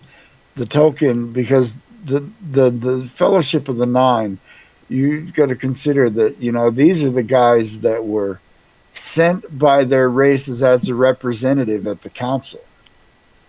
So they weren't just random people. They were somebody. Legolas was the son of Thranduil, the king. Yep. He was a prince. Gimli was the son of Glóin, was one of Thorin Oakenshield's companions. He had ties to the dwarven royalty. And the king under the mountain. Boromir was the eldest son of the steward of Gondor. The steward of Gondor. I mean, these are very, very important, very powerful people. And, Boromir, to me, he is the most tragic member of the nine. Because people will say, well, he tried to steal the ring. He tried to betray. No, he didn't. The ring preyed on his influence. But consider this fact. Of all the 9 members of the Fellowship of the Ring, Boromir was the only one that gave his life to see the ring taken to Mordor. The only one to give his life. Yes, Gandalf fell, but I think Gandalf knew that. Well, I don't know if Gandalf knew it was in. I think Gandalf actually died in the pits. And Iluvatar said, "No, son. You ain't done. Dust yourself off. There you go. That was the first half. Halftime's over. Get back up." Ding, ding, ding, ding. Oh, hey, new threads. Okay, let's go. Oh, new staff. Let's go. All right, new horse. So yeah, every member, except for the hobbits, because Frodo was the son of, or the nephew of Bilbo. And Bilbo was kind of a local crackpot kind of celebrity, but he wasn't anybody in authority. Sam Gamgee was a freaking gardener. And Merry and Pippin, I think... Unemployed drunks. Merry and Pippin were ne'er-do-wells of no consequence. I don't believe that, their parents were anybody of great import or great note. And then you have Aragorn himself, the king. So yeah, every member of the fellowship was, a badass among the top of their game. So yeah, I think any one of them could have stood with Boromir, or not with Boromir. Any one of them could have stood up to say this Conan. When he has Pippin light the beacons. When he has him light the beacon. Have any idea how fucking hard that would be to climb up there in bare feet and just your hands? What is it, a couple hundred feet? Hobbits aren't really bare feet. Well, no. You got to consider a barefoot hobbit is like anybody else wearing boots. But still, to climb that high up, straight up. Carrying a torch. Carrying fire. And Bilbo and... he climbs a lot. Same thing with Frodo and Sam. And I mean, Gollum's already a feral animal, so it doesn't really factor in the same. But, yeah, the hobbits are pretty badass in their own right. I mean, they're not these towering warriors. They're just as... They have a resilience, a steadfastness. That's why I think Gandalf knew that it was going to be a hobbit that was a ring bearer, because, Smeagol had been in the presence of the ring mere minutes before it corrupted him into killing Deagle. Bilbo carried the damn thing for 100 years, and it was only just starting to affect him. Yep. And so hobbits were far more resistant. And they talk about why didn't Sam succumb to the ring? Part of it was that Sam was content. The ring couldn't tempt him with anything. The other part was Sam just didn't have possession of the ring long enough. He didn't get possession of the ring until very near the end. Not nearly long enough. Had he been carrying it the whole time, I think it would have broken him down eventually. Eventually, yeah. Because you saw Sam start to despair near the end. And I think that was the ring. And had Sam been carrying the ring the whole time, it wouldn't have corrupted him, but it would have ended him with despair. Yeah. Because it couldn't corrupt him, it would have destroyed him to rid itself of him, or found another way to rid itself of him. Yeah. Because if you remember right, Frodo failed. Frodo got to the Mount of Doom and decided to keep the damn ring. It completely took him over because it doesn't want to be destroyed. He failed. And it was only Gollum's greed, which was more powerful, that ended the ring. Frodo of the Nine Fingers. But having recently reread The Hobbit, I've come to realize that it is a story of all the ways the dwarves got in trouble and Bilbo got them out. Yep. Whether it's spiders or elves or goblins, goblins or lake men, or wargs, trolls. Trolls. They got caught by the trolls. Bill and the other two. See, all trolls They got caught by the trolls. They got caught by the spiders. They got caught by the elves. They got caught. And every time, Bilbo got them out. Yep. Every single time. And even in that group, Bomber is a tank. Holy crap.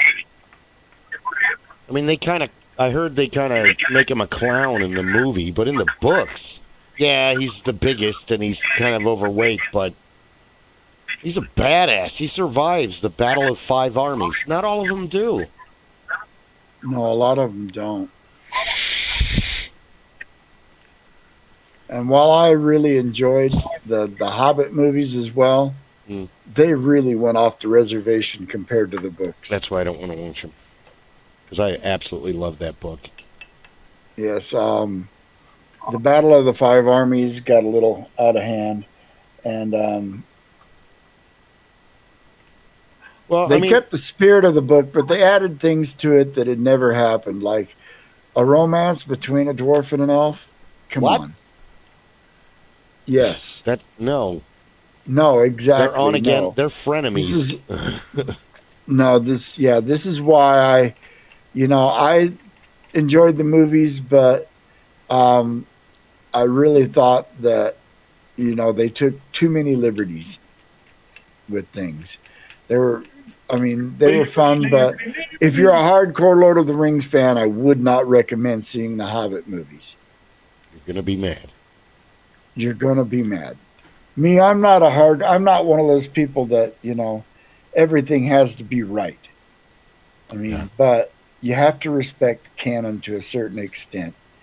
Don't destroy it. That's why I hate the X-Men movies.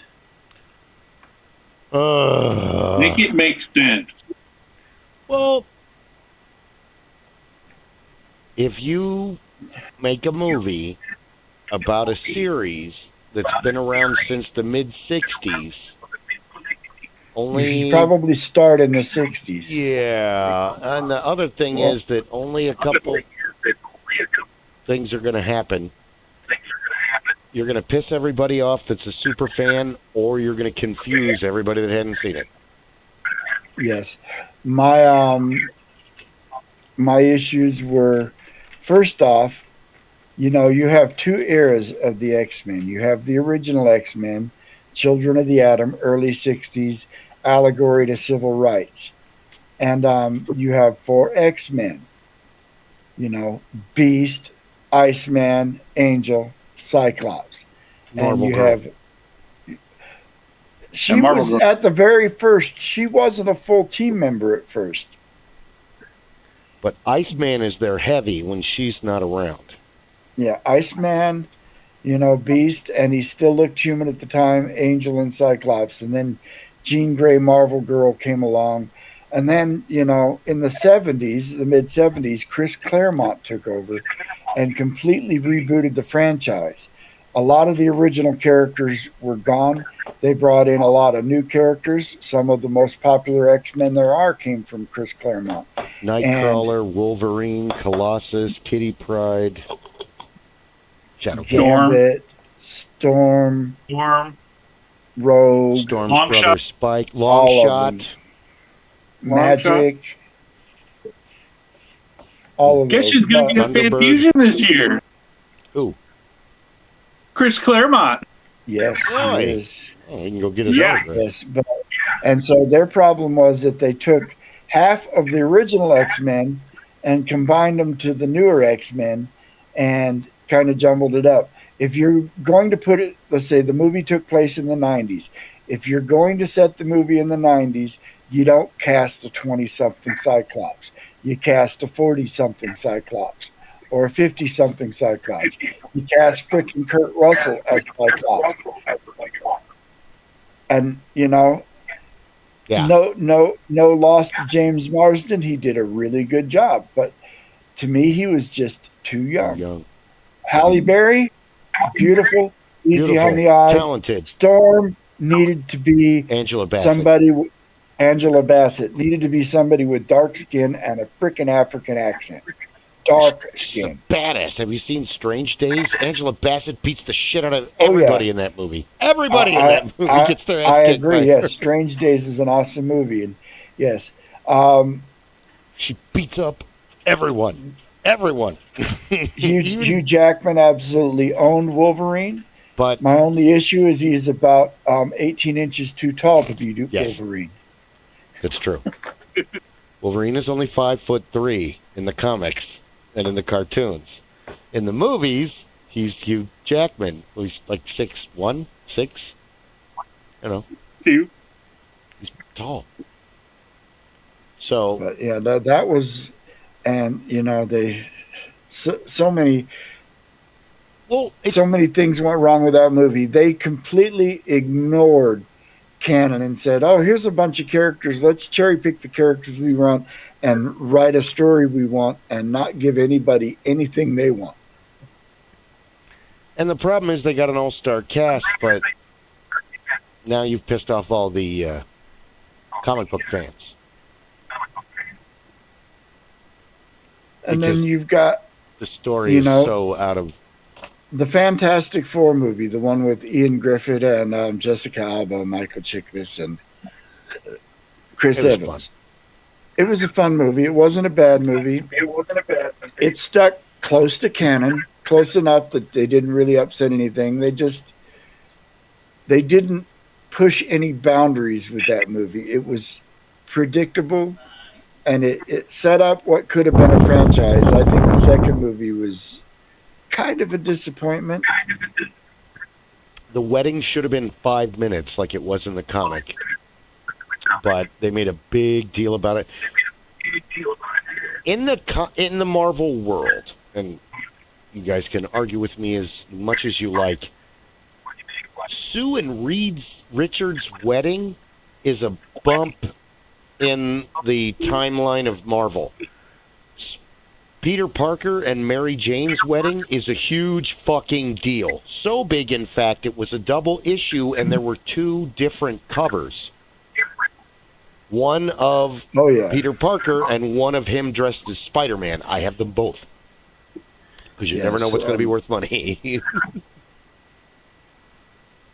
So that's kind of, they could do probably 2 movies on Peter and Mary Jane getting married, because every fucking comic book villain, it's like a vortex. All this random shit happens at once, and it just keeps causing all this fucking bullshit with their wedding, to where he almost doesn't make it. But by then, she knows that he's Spider-Man. I think she knows by then. Yes. I was a teenager when that came out, so I don't remember. It was like 86? I think I was 14. I remember that at the time there were 3 different Spider-Man titles being published, and each one was following its own storyline.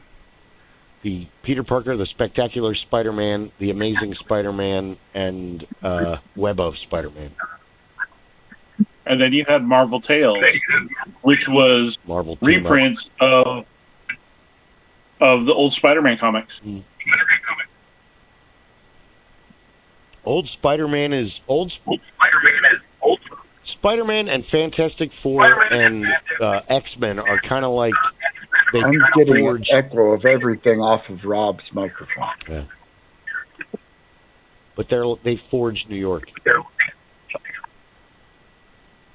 They did. And I love the street level superheroes. Street level superheroes are my favorites.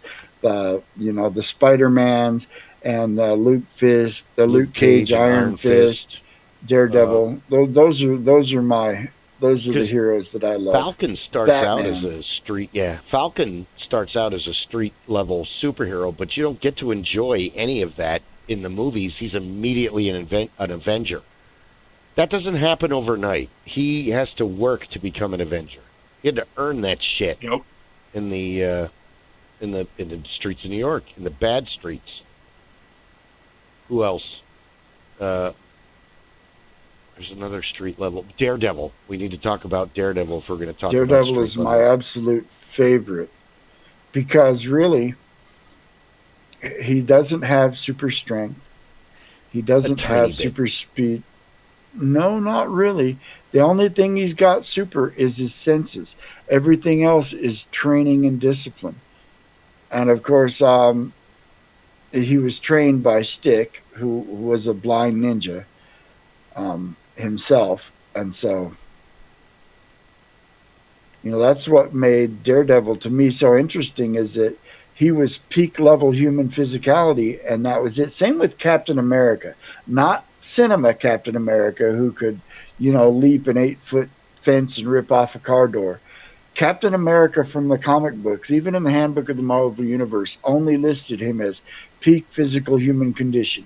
He was as strong and as fast as a human could get, but he was still human. Yeah. In the beginning, he wasn't over superpowered, right? Yeah, no. He becomes...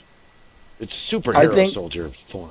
Well, when Marvel rebooted and did the Ultimate series, which I believe they're finally bringing to an end, I never read any of the Ultimate stuff, but I know that the movies are based more on the Ultimates version of the universe than the traditional canon version. I don't know. I'm not the big comic book nerd that some of my friends are. Dude, I'd like to boast that I am, but since 1992, I don't have any time to read comics. I would love to sit in a comic book store and just fucking read comics if I was 9 again for a whole afternoon. But that's just not going to happen. I got too much to do. I got cars to put back together. We got armor stuff to build. We got cars to build and sell to the Wasteland Warrior people. We got a lot of stuff to do.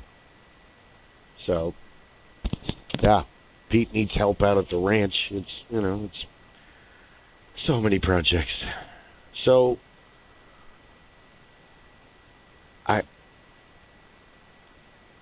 having warriors fight each other is kind of fun, because it's almost like the same level as pro wrestlers fighting each other, because none of these fights, you can't actually have them. These people don't exist. Indigo Montoya versus probably Artemis and Trary. I think Indigo would do very well. Indigo Montoya would probably best him because, let's say Indigo existed in the world of Artemis and Trary, he would have studied all of the famous Drow sword masters and mastered all their techniques, because that's basically what he's done. Because the sword masters that they mentioned during that duel were actual sword masters. That's what I heard. Oh, I got one. Go. The Kurgan. Versus... Give it a minute. Well, anybody. No. Let's have him go against Conan. The Kurgan versus Conan. That would be a brutal fight. Yeah. Because somebody's head is coming off. And, with the Kurgan, it could very easily be Conan's head. That might be the one thing, because Highlanders? Conan is not an immortal. Immortals? Sorry. Highlanders. Yeah, the Highlander is an immortal. And I don't know if that makes him... I know that every time one of the immortals kills another immortal, he gets the quickening and absorbs his power. That means the longer you live, the more immortals you kill, the more powerful you become. And the Kurgan was one of the only ones actively out there hunting everybody down. And so he was by far the most powerful immortal out there. Agreed. That's why he's such an... Because you get from the movie that McLeod's kind of friends with most of them. When he meets Castigear, Yeah. all they talk about is all the trouble they got to in the late 1700s. I'm sorry. I don't want to do this. I don't want to get stabbed in the stomach anymore. I'm sorry I called your wife a bloated warthog. Can I just apologize? He's not dead, sir. What? You missed. Ah! I love that part of the movie. Drunken Christopher Lambert. Ah la la. I remember wondering. And don't forget drunken what Sean the hell Connery.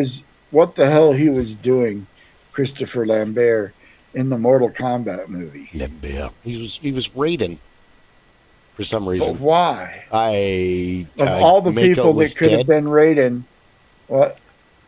Because It Mako should have was been dead. David Carradine. They could have used anybody. They could have used James. It should have been an Asian. James Fong would have been a great Perfect. Raiden. He was great as Lo Pan. Was her father a Yes, holy he was. man? Tell me what.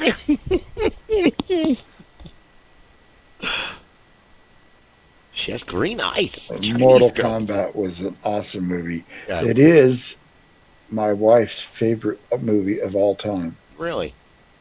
Mortal Kombat, yes. That's awesome. Miss Veronica Vaughn is in that movie. I heard her sing Mortal Kombat. Mortal Kombat! Do, do, do, do, do, do, do, do. Love it.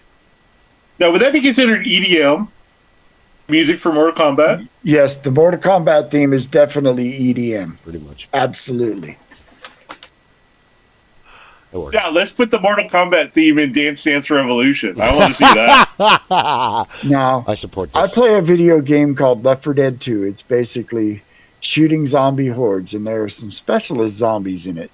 One of the specialized zombies is a tank. It's this giant, almost unstoppable brute that shows up.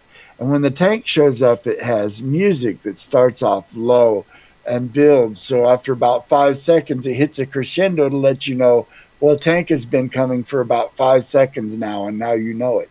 Well, I put a mod in my Mortal Kombat game, or in my Left 4 Dead game, that changed the tank music to Mortal Kombat music. So instead of starting out quiet and fading in for 5 seconds, it started out with Mortal Kombat! Okay, tank's coming. Tank's coming. Where is he? He's around here somewhere. Because it's Take him usually down. shortly after that the camera started to shake. He's right near us. Where is he? If you were not careful, you get a car thrown at you. Ah. Yes, tank was the only way to really kill it was to set it on fire and then run from it until it died, Awesome. or shoot it a lot. A lot. Almost. That was such a good game. So forever. brutal. I have one of them. I think it's 4. Left 4 Dead or Dead. It's Dead Island. Left 4 Dead. Or Dead Island. Oh no, yeah, no. Dead Island is different. Left 4 Dead is 7 Days to Die, folks. Left 4 Dead is different. It's on Steam, isn't it? You still play it? Yes, I haven't played it in years, but It's guiltless I mean, zombie killing. they've given it away for free a couple of times. If they're still charging Oh, money for it, they really? can't be charging more than $5. Free, you say? The world's best spice. Free, you say? Excellent. Smithers the. Okay, Montgomery. Absolutely. You don't want his money? Oh, I'd love to have his Family, money. friendship, and religion. These are the 3 demons you must slay if you want to get forward in business.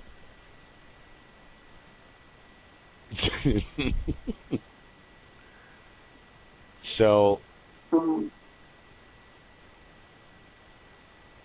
Gimli. Oh. Well, Gimli versus Brunor from the Dark Elf series. Because, like I said before, Flint Fireforge is too old to fight one-on-one. I'll have a fucking heart attack in the middle of the one-on-one battle.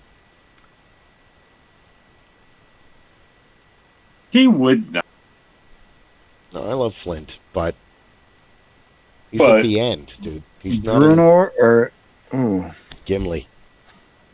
Bruner versus Gimli. Both have fought armies of orcs and barbarians and dragons. Yes, I would actually put my money on Bruner because Me too. similar to Artemis and Trary, Bruner fought Driz to a standstill the first time he met him. That's no easy feat. That's He's a no slicing easy feat. and dicing, whirling tornado of death and blades. And in fact, I think the only reason that fight ended was, and I think this was book 4. It wasn't because they didn't, I don't think I don't remember the chronology. Like I said, it's been 30 years since I've read any of these. But I remember that when the story started, they had already known each other, and then they'd, in a flashback, had gone back to the first time they met. Bruno tried to kill him the first time they met, and yes, he did, and very nearly did. And I think it was only when he realized that Driz wasn't trying to fight him back that he let up. Yeah, because he comes to wait a minute, why aren't you trying to kill me? And then they eventually, I think Drist wants something from him because he doesn't even speak common when he first gets to the surface. He can't even communicate because all he speaks is he speaks some kind of evil common because he talks to the party of gnolls that are going to kill the farming family. Yes, it's called Undercommon in the Forgotten Realms. Okay. That's what I was trying to remember because common is common. It's like a mishmash of a bunch of different race languages that it's like what Bill Shatner was trying to do. What is it? Esperanto, sure. I know nothing about it. I knew somebody that could speak Esperanto. Really? And I think the only reason he knew it is so that he could brag that he spoke Esperanto. It's like, all right, you speak a language that's made up, yeah, and nobody else speaks it. So what was the point? I speak Klingon. Good for you. Okay. Yes, good. It's the same with the people who learn to speak Elf. Well, exactly. Yes, there are people. Yes, that's because Tolkien was a linguist. He wrote a whole freaking language. And then wrote a story about it. Genius. I speak Klingon. Oh, thank God. If we get to a Klingon restaurant, you can order for us. Mandarin or, Anyway. Oh, good. We're in France. Steve, you speak French. Order for us. Tell him we want a room. Ask him where the bathroom is.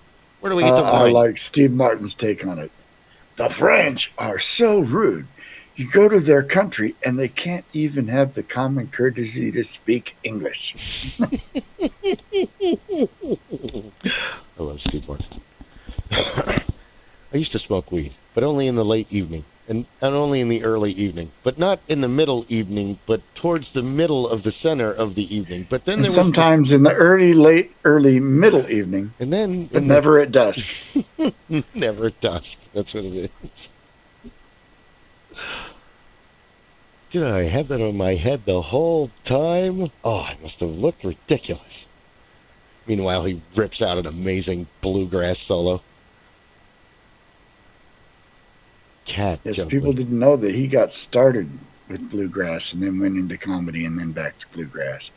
In fact, I think he had won a Grammy for one of his early albums in bluegrass. I would not be surprised. And the fact that he's self-taught makes him all the more genius. I never knew that until I saw the photographs and I was following the Disney group on Facebook that he used to work in Merlin's Magic Studio off the main street in Disneyland when he was really young, like late teens. So he was honing his craft because it's Disneyland. And Disney World doesn't exist yet, so there's visitors from all over the world. I gave out personal information on the phone, and I really shouldn't have done that today, but I was talking to a dad, and I said, oh, yeah, I took the kids out to Disneyland in the early aughts, And then I was training, so I had 3 people with me, and I said, I found a ticket, the one that I posted a while ago, and it's from, 1986, 1987, and the ticket to get into Disneyland is like $13 or $18 in the 80s. Now it's now over it's 100. Highway robbery. Yep. Disneyland's like. Hey, I needed. Oh, go ahead. Go ahead. No, I was just. Oh, I need I need to message Mom before she goes to bed. Oh, absolutely. If you don't, Okay. give her our love and healing vibes. I will. Thank you so much, guys. Thank you. I will see you guys next week. What are you doing tomorrow night? Next We were week. talking about tomorrow night, unless you changed your plans. No. Just tomorrow. Jingo, Tomorrow night? you were talking about on the tomorrow last night? show that you had Wednesday night free. That if not, okay. I don't remember. Oh, nope, I absolutely don't remember Okay. I think you what said. I was talking about. All right. Well, never mind. Say, No. give our love to your Okay. mother. Remind me I'll see because you I've got a later. Swiss cheese brain. Okay. I may have said something and completely forgotten it. Yeah, last week you were like, we might be able to do Wednesday if everybody's available. Well, Rob has Mason meeting, but I'm available. I don't have to You work. want to do another episode of the show tomorrow night? We can do it. Yeah, if you're up for it. I'm not Kris is sure up what for it. we. I'm not Ron, sure Guy. what we have going on, but I think if we're going to do it, what we need to do is consolidate on a game and stream playing a game tomorrow night instead of We could do that. Clay is definitely down for that. Look at Dungeons and Dragons Online. It's free to play, and I own a whole bunch of content and can use passes to You were talking about that. get other people access to the content of that game. Is it on Steam? I think I'm on Steam. No, it is not on Steam. You just do a Google search for DDO, and it'll come up. Oh. I will do that. Well, we've got a half an hour. How are you guys feeling? I'm doing all right. Rob? I am still remote, but I am doing okay. I Okay. am within eyesight of the house. Oh, okay. Eyesight's good. I like eyesight. Yeah. Oh, you guys missed an incredible concert Yeah. of 6 to 14-year-olds. Live music. There were 6 choirs. So the middle school has 4 choirs: beginner, intermediate, tenor, and then their advanced. And then there are 2. I don't even know what the term is for the first through or kindergarten through 5th grade or whatever. But there were 2 of those that feed into this middle school, and they each had a choir.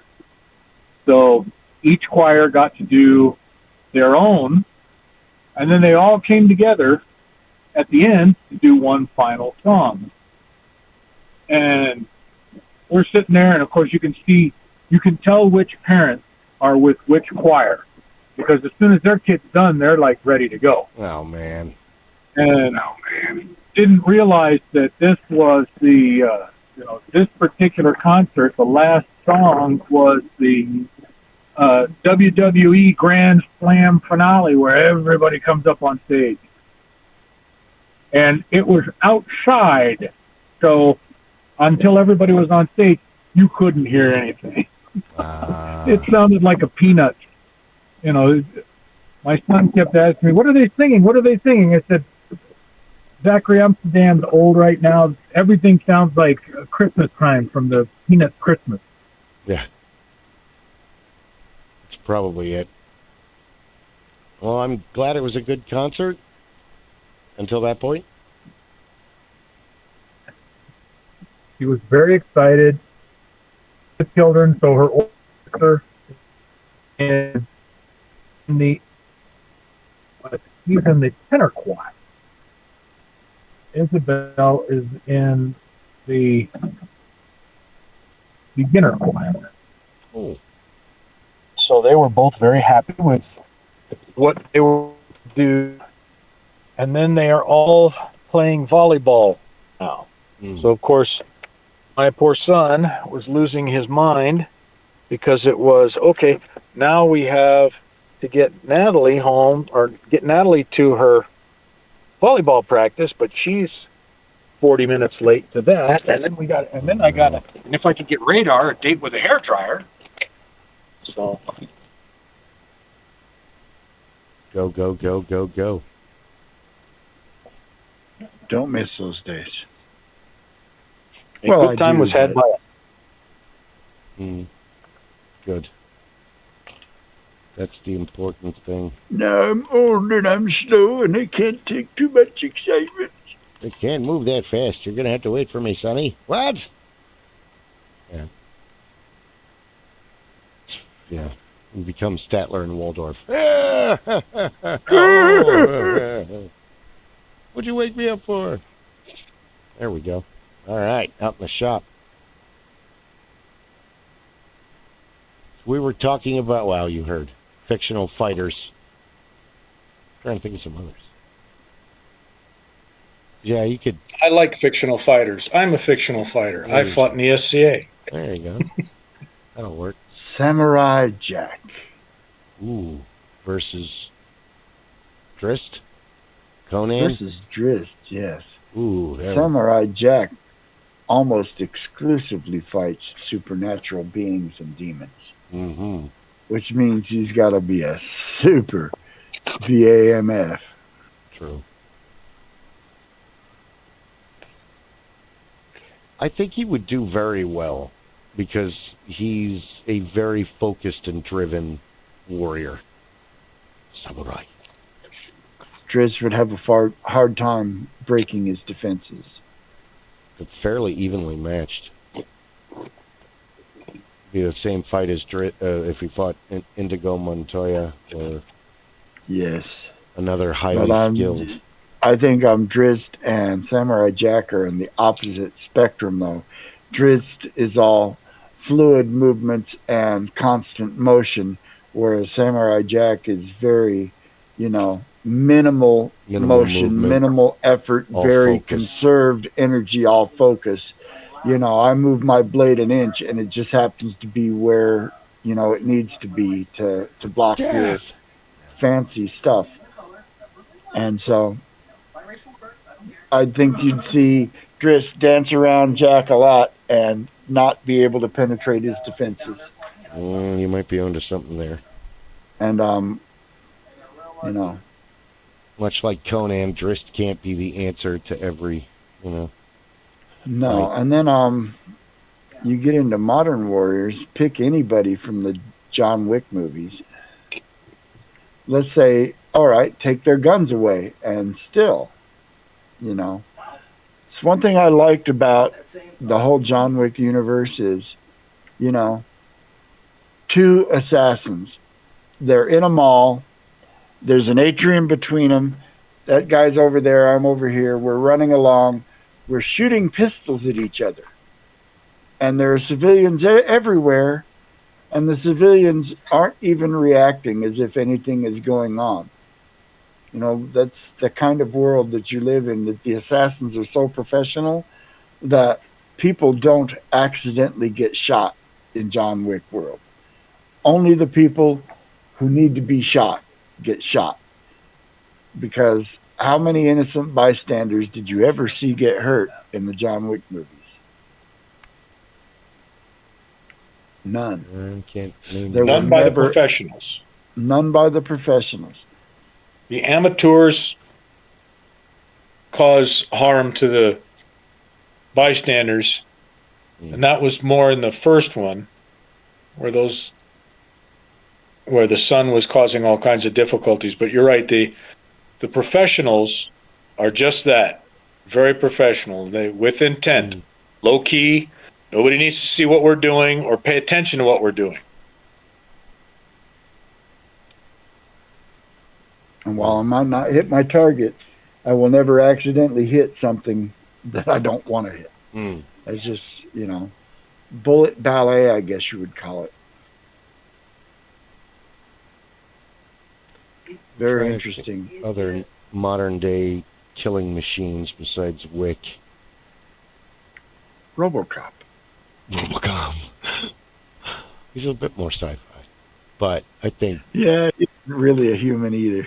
That and he's gonna have a hard time. I mean, he could. It'd have to be an ambush, and somebody else would have to set it up. But he could eventually sneak up on John Wick. But I think John Wick totally has the playing advantage there.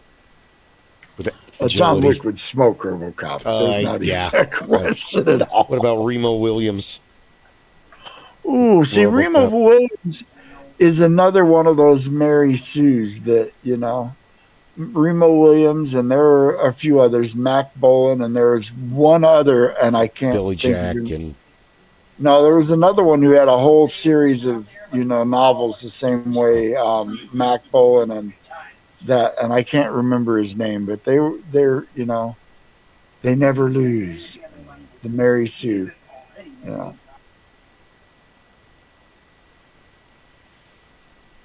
I don't know. It's like that whole Batman versus Judge Dredd kind of thing. It's like, well, first of all, they would never fight. They would probably team up. Second of all, wait a minute. Why am I wasting energy and time fighting with you when we could work together? Both of them are going to kind of do that.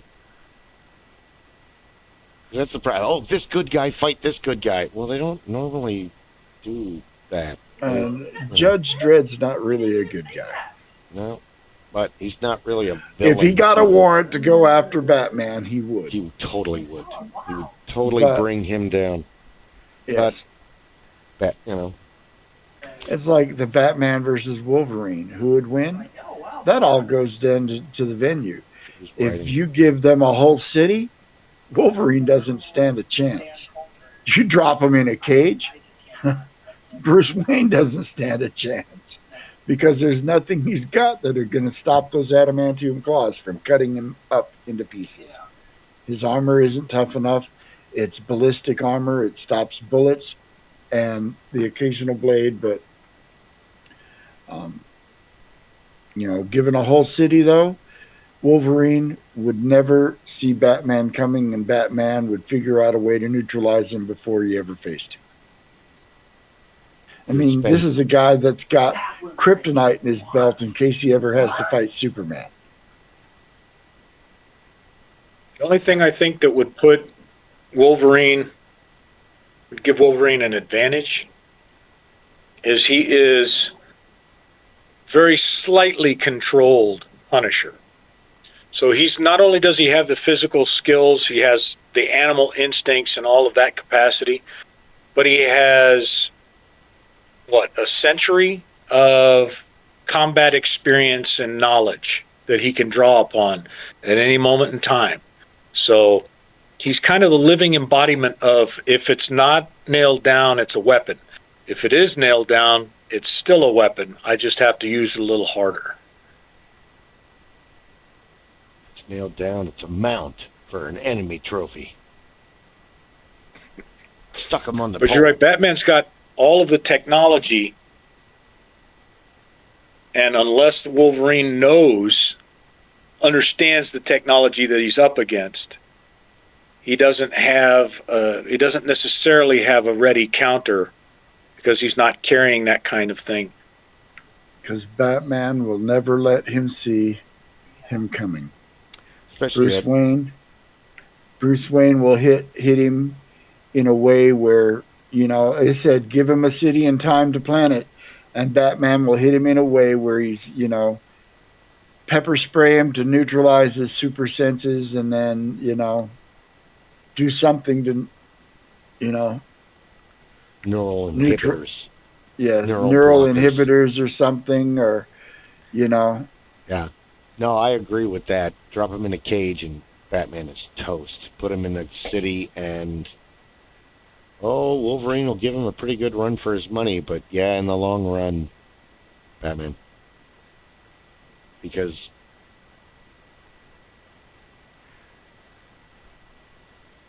the world's greatest detective is. Yes. He's not just a master level trained martial artist and judo expert and weapons expert. He's also, like you said, he'll get you Charter in a way, member of the League of Assassins. get you in a way where you don't see him coming. The ambush. And a lot of the assassins in the DC world are fantastic actors. They pose as other people for years before they strike. All right, here's one for you. Mm. Deathstroke versus Deadpool. Deadpool is an obvious parody Yeah. of Deathstroke. Obvious. Slade Wilson, Wade Wilson, Mm. Deathstroke, Deadpool, obvious parody. I don't know, depending on which version of Deathstroke you go with. Did you ever watch the TV show Arrow? Yes. You remember Manu Bennett's take on Deathstroke? Yeah. It was good. Loved his character, and he's one of my favorite actors. We I need liked more Arrow. of him in things. I think I got to season 4. I got 5 seasons in, and it started to fall into the CW trope of, everybody gets angry at everybody and is butthurt for several episodes before they figure it out, and then somebody else is angry at somebody for several episodes before. And it was like the same Just like drama comic that all book. the other CW shows. Yeah. Yes. But it was fun. I loved Arrow. I loved Flash, and Flash. even Legends of Tomorrow was okay, but it got a little bit out there for me later on. Flash later on just becomes saving, what's her name? Called Jill Blaine or Oh, the ice the power. Frost chick, yes. Yeah. Because in the comics she's evil, and in the other universes she's evil, but they managed to keep her good. My frozen heart. So it's a very fairy tale take on, but yeah, still interesting. And it's the Flash, so Barry will save us. Or Wally, Barry, whatever. One of them guys. Eobard Thawne.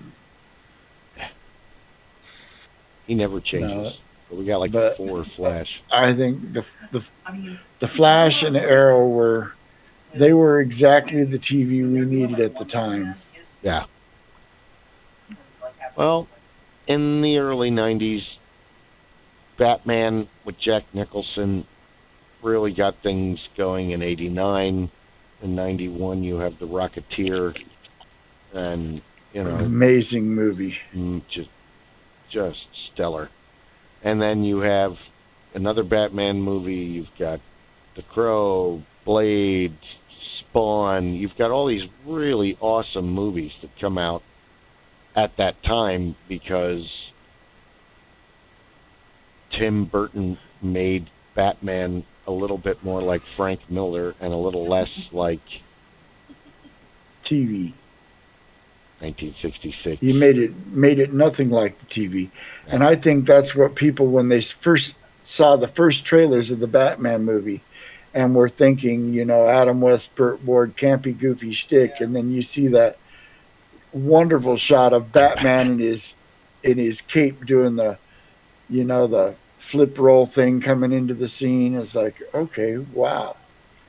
And I mean, Michael Keaton as Batman, what are you, crazy? He's I was like, gung-ho. He's Mr. Mom. He's Bill from Night Shift. This is Ted reminding Bill to shut up. Love broke us. When I heard he's like, Mr. Mom is Batman? Are you kidding me? Yeah, it's like, is he going to fight the vacuum cleaner? Where does Mommy keep the extra diapers? Where are you going? Where does Mommy keep the vacuum cleaner? You mean Jaws? Jaws. Mommy calls the vacuum cleaner Jaws. I love that movie. Well, it was happening. Moms were going back to work, and life was changing in the 80s. Hey, I spent time doing the Mr. Mom thing. Yeah. before going to radio school. Nice. Well, Christine landed a better job than I did, and it's Phoenix. You don't know how long you're going to have this job or when you're going to work again. So I became Mr. Mom and then did part-time jobs for a while and then got a job and then did part-time jobs for a while. And, it depended on the year and whether or not there were kids and what their ages were. Super fun. All the glory days. So can we do like Snake Plissken versus Arnold Schwarzenegger from Commando? Just like give them an area to kill each other in? Snake Plissken versus Arnold Schwarzenegger from Commando. Yeah. I'd have to just, from sheer bravado, go with Snake Plissken. Snake Plissken? I mean, only Snake Plissken could escape from New York and L.A. That's true. Nobody else. And during the escape from L.A., they kept referencing Cleveland. So I'm really hoping that John Carpenter will come out of retirement with Kurt Russell and do an escape from Cleveland. Or maybe Snake Plissken makes his kingdom in or you Cleveland. know what? If Kurt Russell is too old to do it, his son could be Snake Plissken. He looks just like him. Looks just like him. And get John Candy's kid to be his sidekick. Be great. We'll write that in. We'll just have the second generation of the awesome Hollywood. Kate Hudson can be like the sister that's like either super techie or like, who knows, great with a whip. Who knows? I don't know. Hope it's the whip.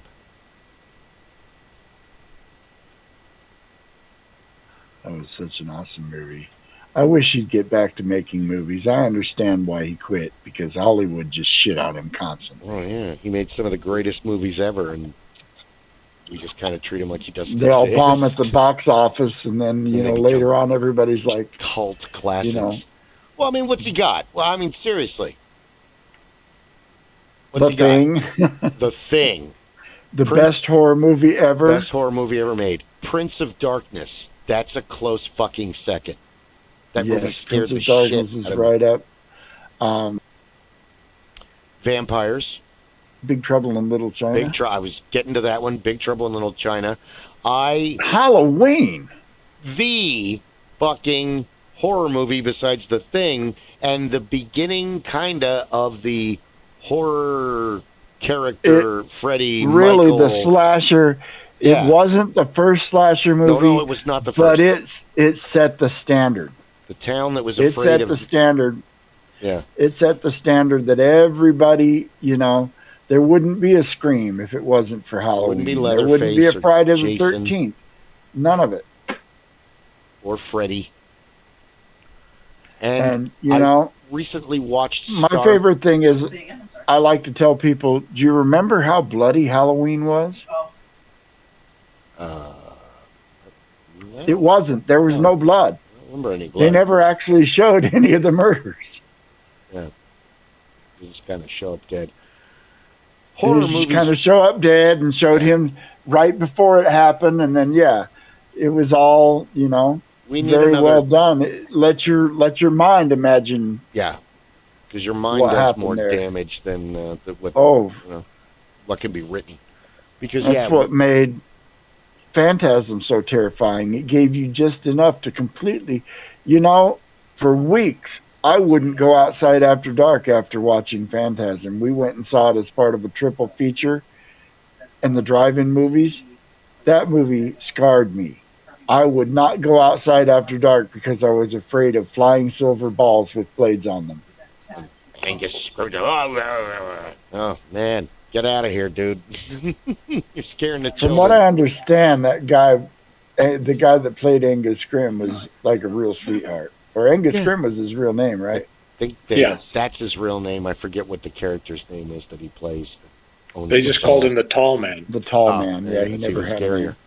He just doesn't have a name. It's like Slender Man. And then youngest kid Finn explained it all to me. And I'm like, oh, what? I don't get it. Marble Hornets, I still don't get it.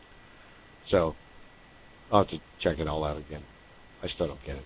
Anyway, but yeah, John Carpenter. It's like Social Security. We probably never will.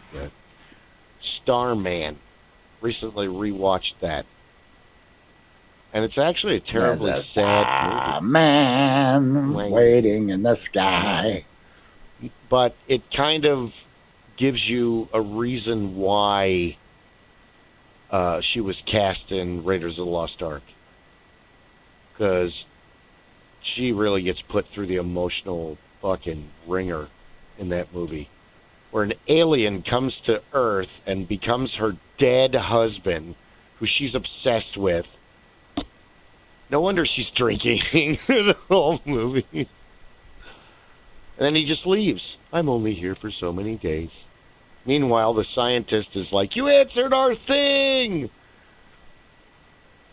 So it's one of those movies that leaves you like The Thing or They Live, where you're like, huh, I'm not going to be able to sleep now knowing that there's these aliens out there. Thanks, John, for giving me... They Live, and all I could think of the whole time I was watching this movie is, I knew it. I knew there's something had to be up. I knew it. This is your God. Obey. I've got one that can see here. Watching interview with Roddy Piper and how he came up with some of the things. Some of the lines he's like, these are lines that I had been saving for professional wrestling for years and had never been able to use because I never found a place. And so it busted him out in that movie. Come here to chew bubble gum and kick ass. And I'm all out of bubble gum. One of the most iconic lines ever.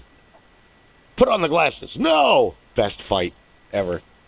That fight lasted, 10 minutes? Easy. And by the end of it, neither one of them could hardly stand up. They both looked, unlike a typical movie fight, they both looked like they had the shit whooped out of them. Yeah, it looked real.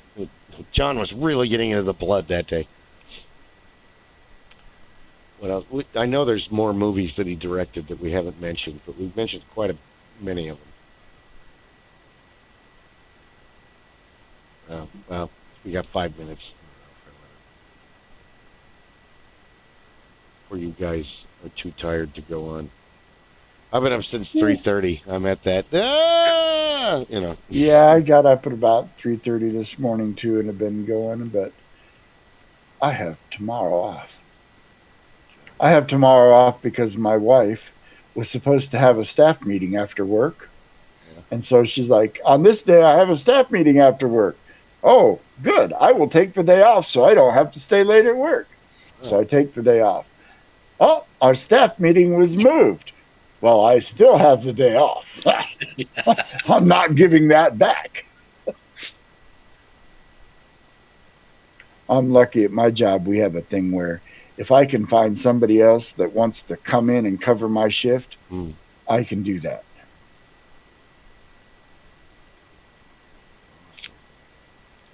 The Fog, Dark Star, They Live, Halloween.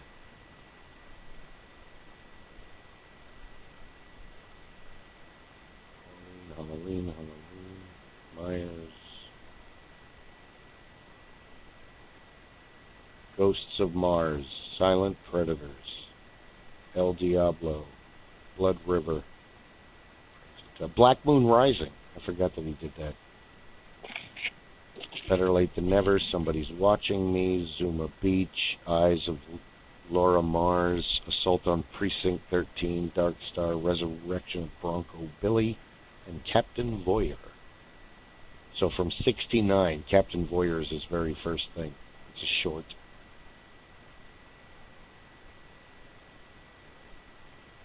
Spirit of Haddonfield, Escape the Agenda, They Still So Live. the one thing he hasn't done, hasn't quit doing, he quit directing, but he hasn't quit composing. No. And he often gets overlooked. I like a while back, somebody was interviewing Jordan Peele after, I think it was the movie Nope, which if you haven't seen any of Jordan Peele's horror movies, you should, because they're all excellent. That's what I've been hearing. I haven't seen it yet. But, yeah. So the interviewer said, would you consider yourself the, premier horror movie director? His response was, I will brook no John Carpenter slander in my presence. Ooh, good answer. Good answer. He's like, the master. No, there's only one. There's only one, and I'm not even in that conversation. So just move on. Yeah, hail to the king. That's like, when they asked Jimi Hendrix, "Are you the greatest guitar player in the world?" Oh boy, no. He said. Jimi Hendrix famously said that Terry Kath was the greatest guitar player in the world. Well, I know, but he's regarded, and he doesn't even believe that he's. Most people that everybody think, didn't. Yeah, they live in under a deeper shadow that only. Jimi Hendrix's favorite guitar player was the Right Reverend Billy F. Gibbons.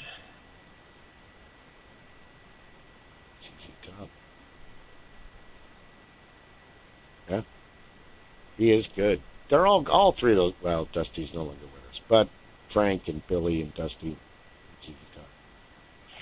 So all of my favorite bands are three pieces. Well, not all of them, but a lot of them. I have a lot of favorite bands that are three pieces. Triumph, Rush, Three Dog Night, Grand Funk Railroad, ZZ Top, Cream, Motorhead. Asia. Asia actually had four members. Well, there's that joke. What's bigger, Asia or America? Well, America only had two members, and Asia had three members, so Asia's bigger than America. Oh, I've been through the desert on a horse. But yeah, band trios are really awesome. Did you know that band, America, was formed in England by three American guys who were all children of military personnel serving in England? Really? No, I did not know that. And their producer was Sir George Martin. Founder of the Beatles. Well, not founder. Manager of the Beatles. Yeah, no, producer of the Beatles. Well, yeah. Brian Epstein was the manager. Brian Epstein. Yeah, I'm a Beatles nerd too. I could go on and on about it. I'm tired too. Sorry. Anyways, but yeah. I think we've reached the end of today. Yes. Like I said, if you would like to get together tomorrow evening, maybe we could put something together. I have to work Thursday, but I have tomorrow off, so hit me up at any time during the day before you go to work or whenever. I left my phone here on my desk all day and went to work, so I have no idea who's been calling me. It's vibrating. And messages, because they've been cracking down on phone use at work, I'll take my phone to work, I'll turn on my music app, I'll turn on my Bluetooth speaker, and my phone will sit at my workstation and play music all day so people can't accuse me of having been on it because it's over there making noise. Yes.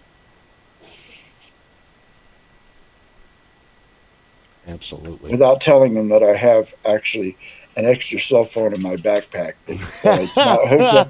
It's not hooked up to cell service, but it could be. It could be at any moment. Yes, I have my old phone. What I need to do is wipe everything off of that phone and load it up with music and use it like an iPod. That's a plan. Can happen. Anyways, any plugs? We are and have been the Supreme Council of the Master Geeks Lodge. Like and subscribe. We are here every Tuesday night, at least for now. Don't know where we're going to be going next. Going to be some shaking up because of that life thing, but we'll land somewhere. Some of us will. Don't know how that's going to work out, but we'll figure it out. Saturday. Until then, be cool. Stay geeky. You could have watched anybody, but you decided to watch us, and we really appreciate that. Body and Soul Candles. Rob? You got anybody? I will call out St. Mary's Food Bank again. Just excellent organization, great group of folks. And tonight I will also call out the Eric Marsh Foundation, which is, for those who are not aware, the Eric Marsh Foundation is supporting the families of fallen wildland firefighters. Look them up on the Weird Wide Web. The story is tragic, but the organization's come together. They've been doing some amazing things. If you can help, please help. Absolutely. Thank you very much for watching. We appreciate it. Gentlemen, always a pleasure serving with you on the council. Always have a good night. Thank you. Okay, I'm going to end streaming. Thank you again. Take care, gentlemen. Absolutely.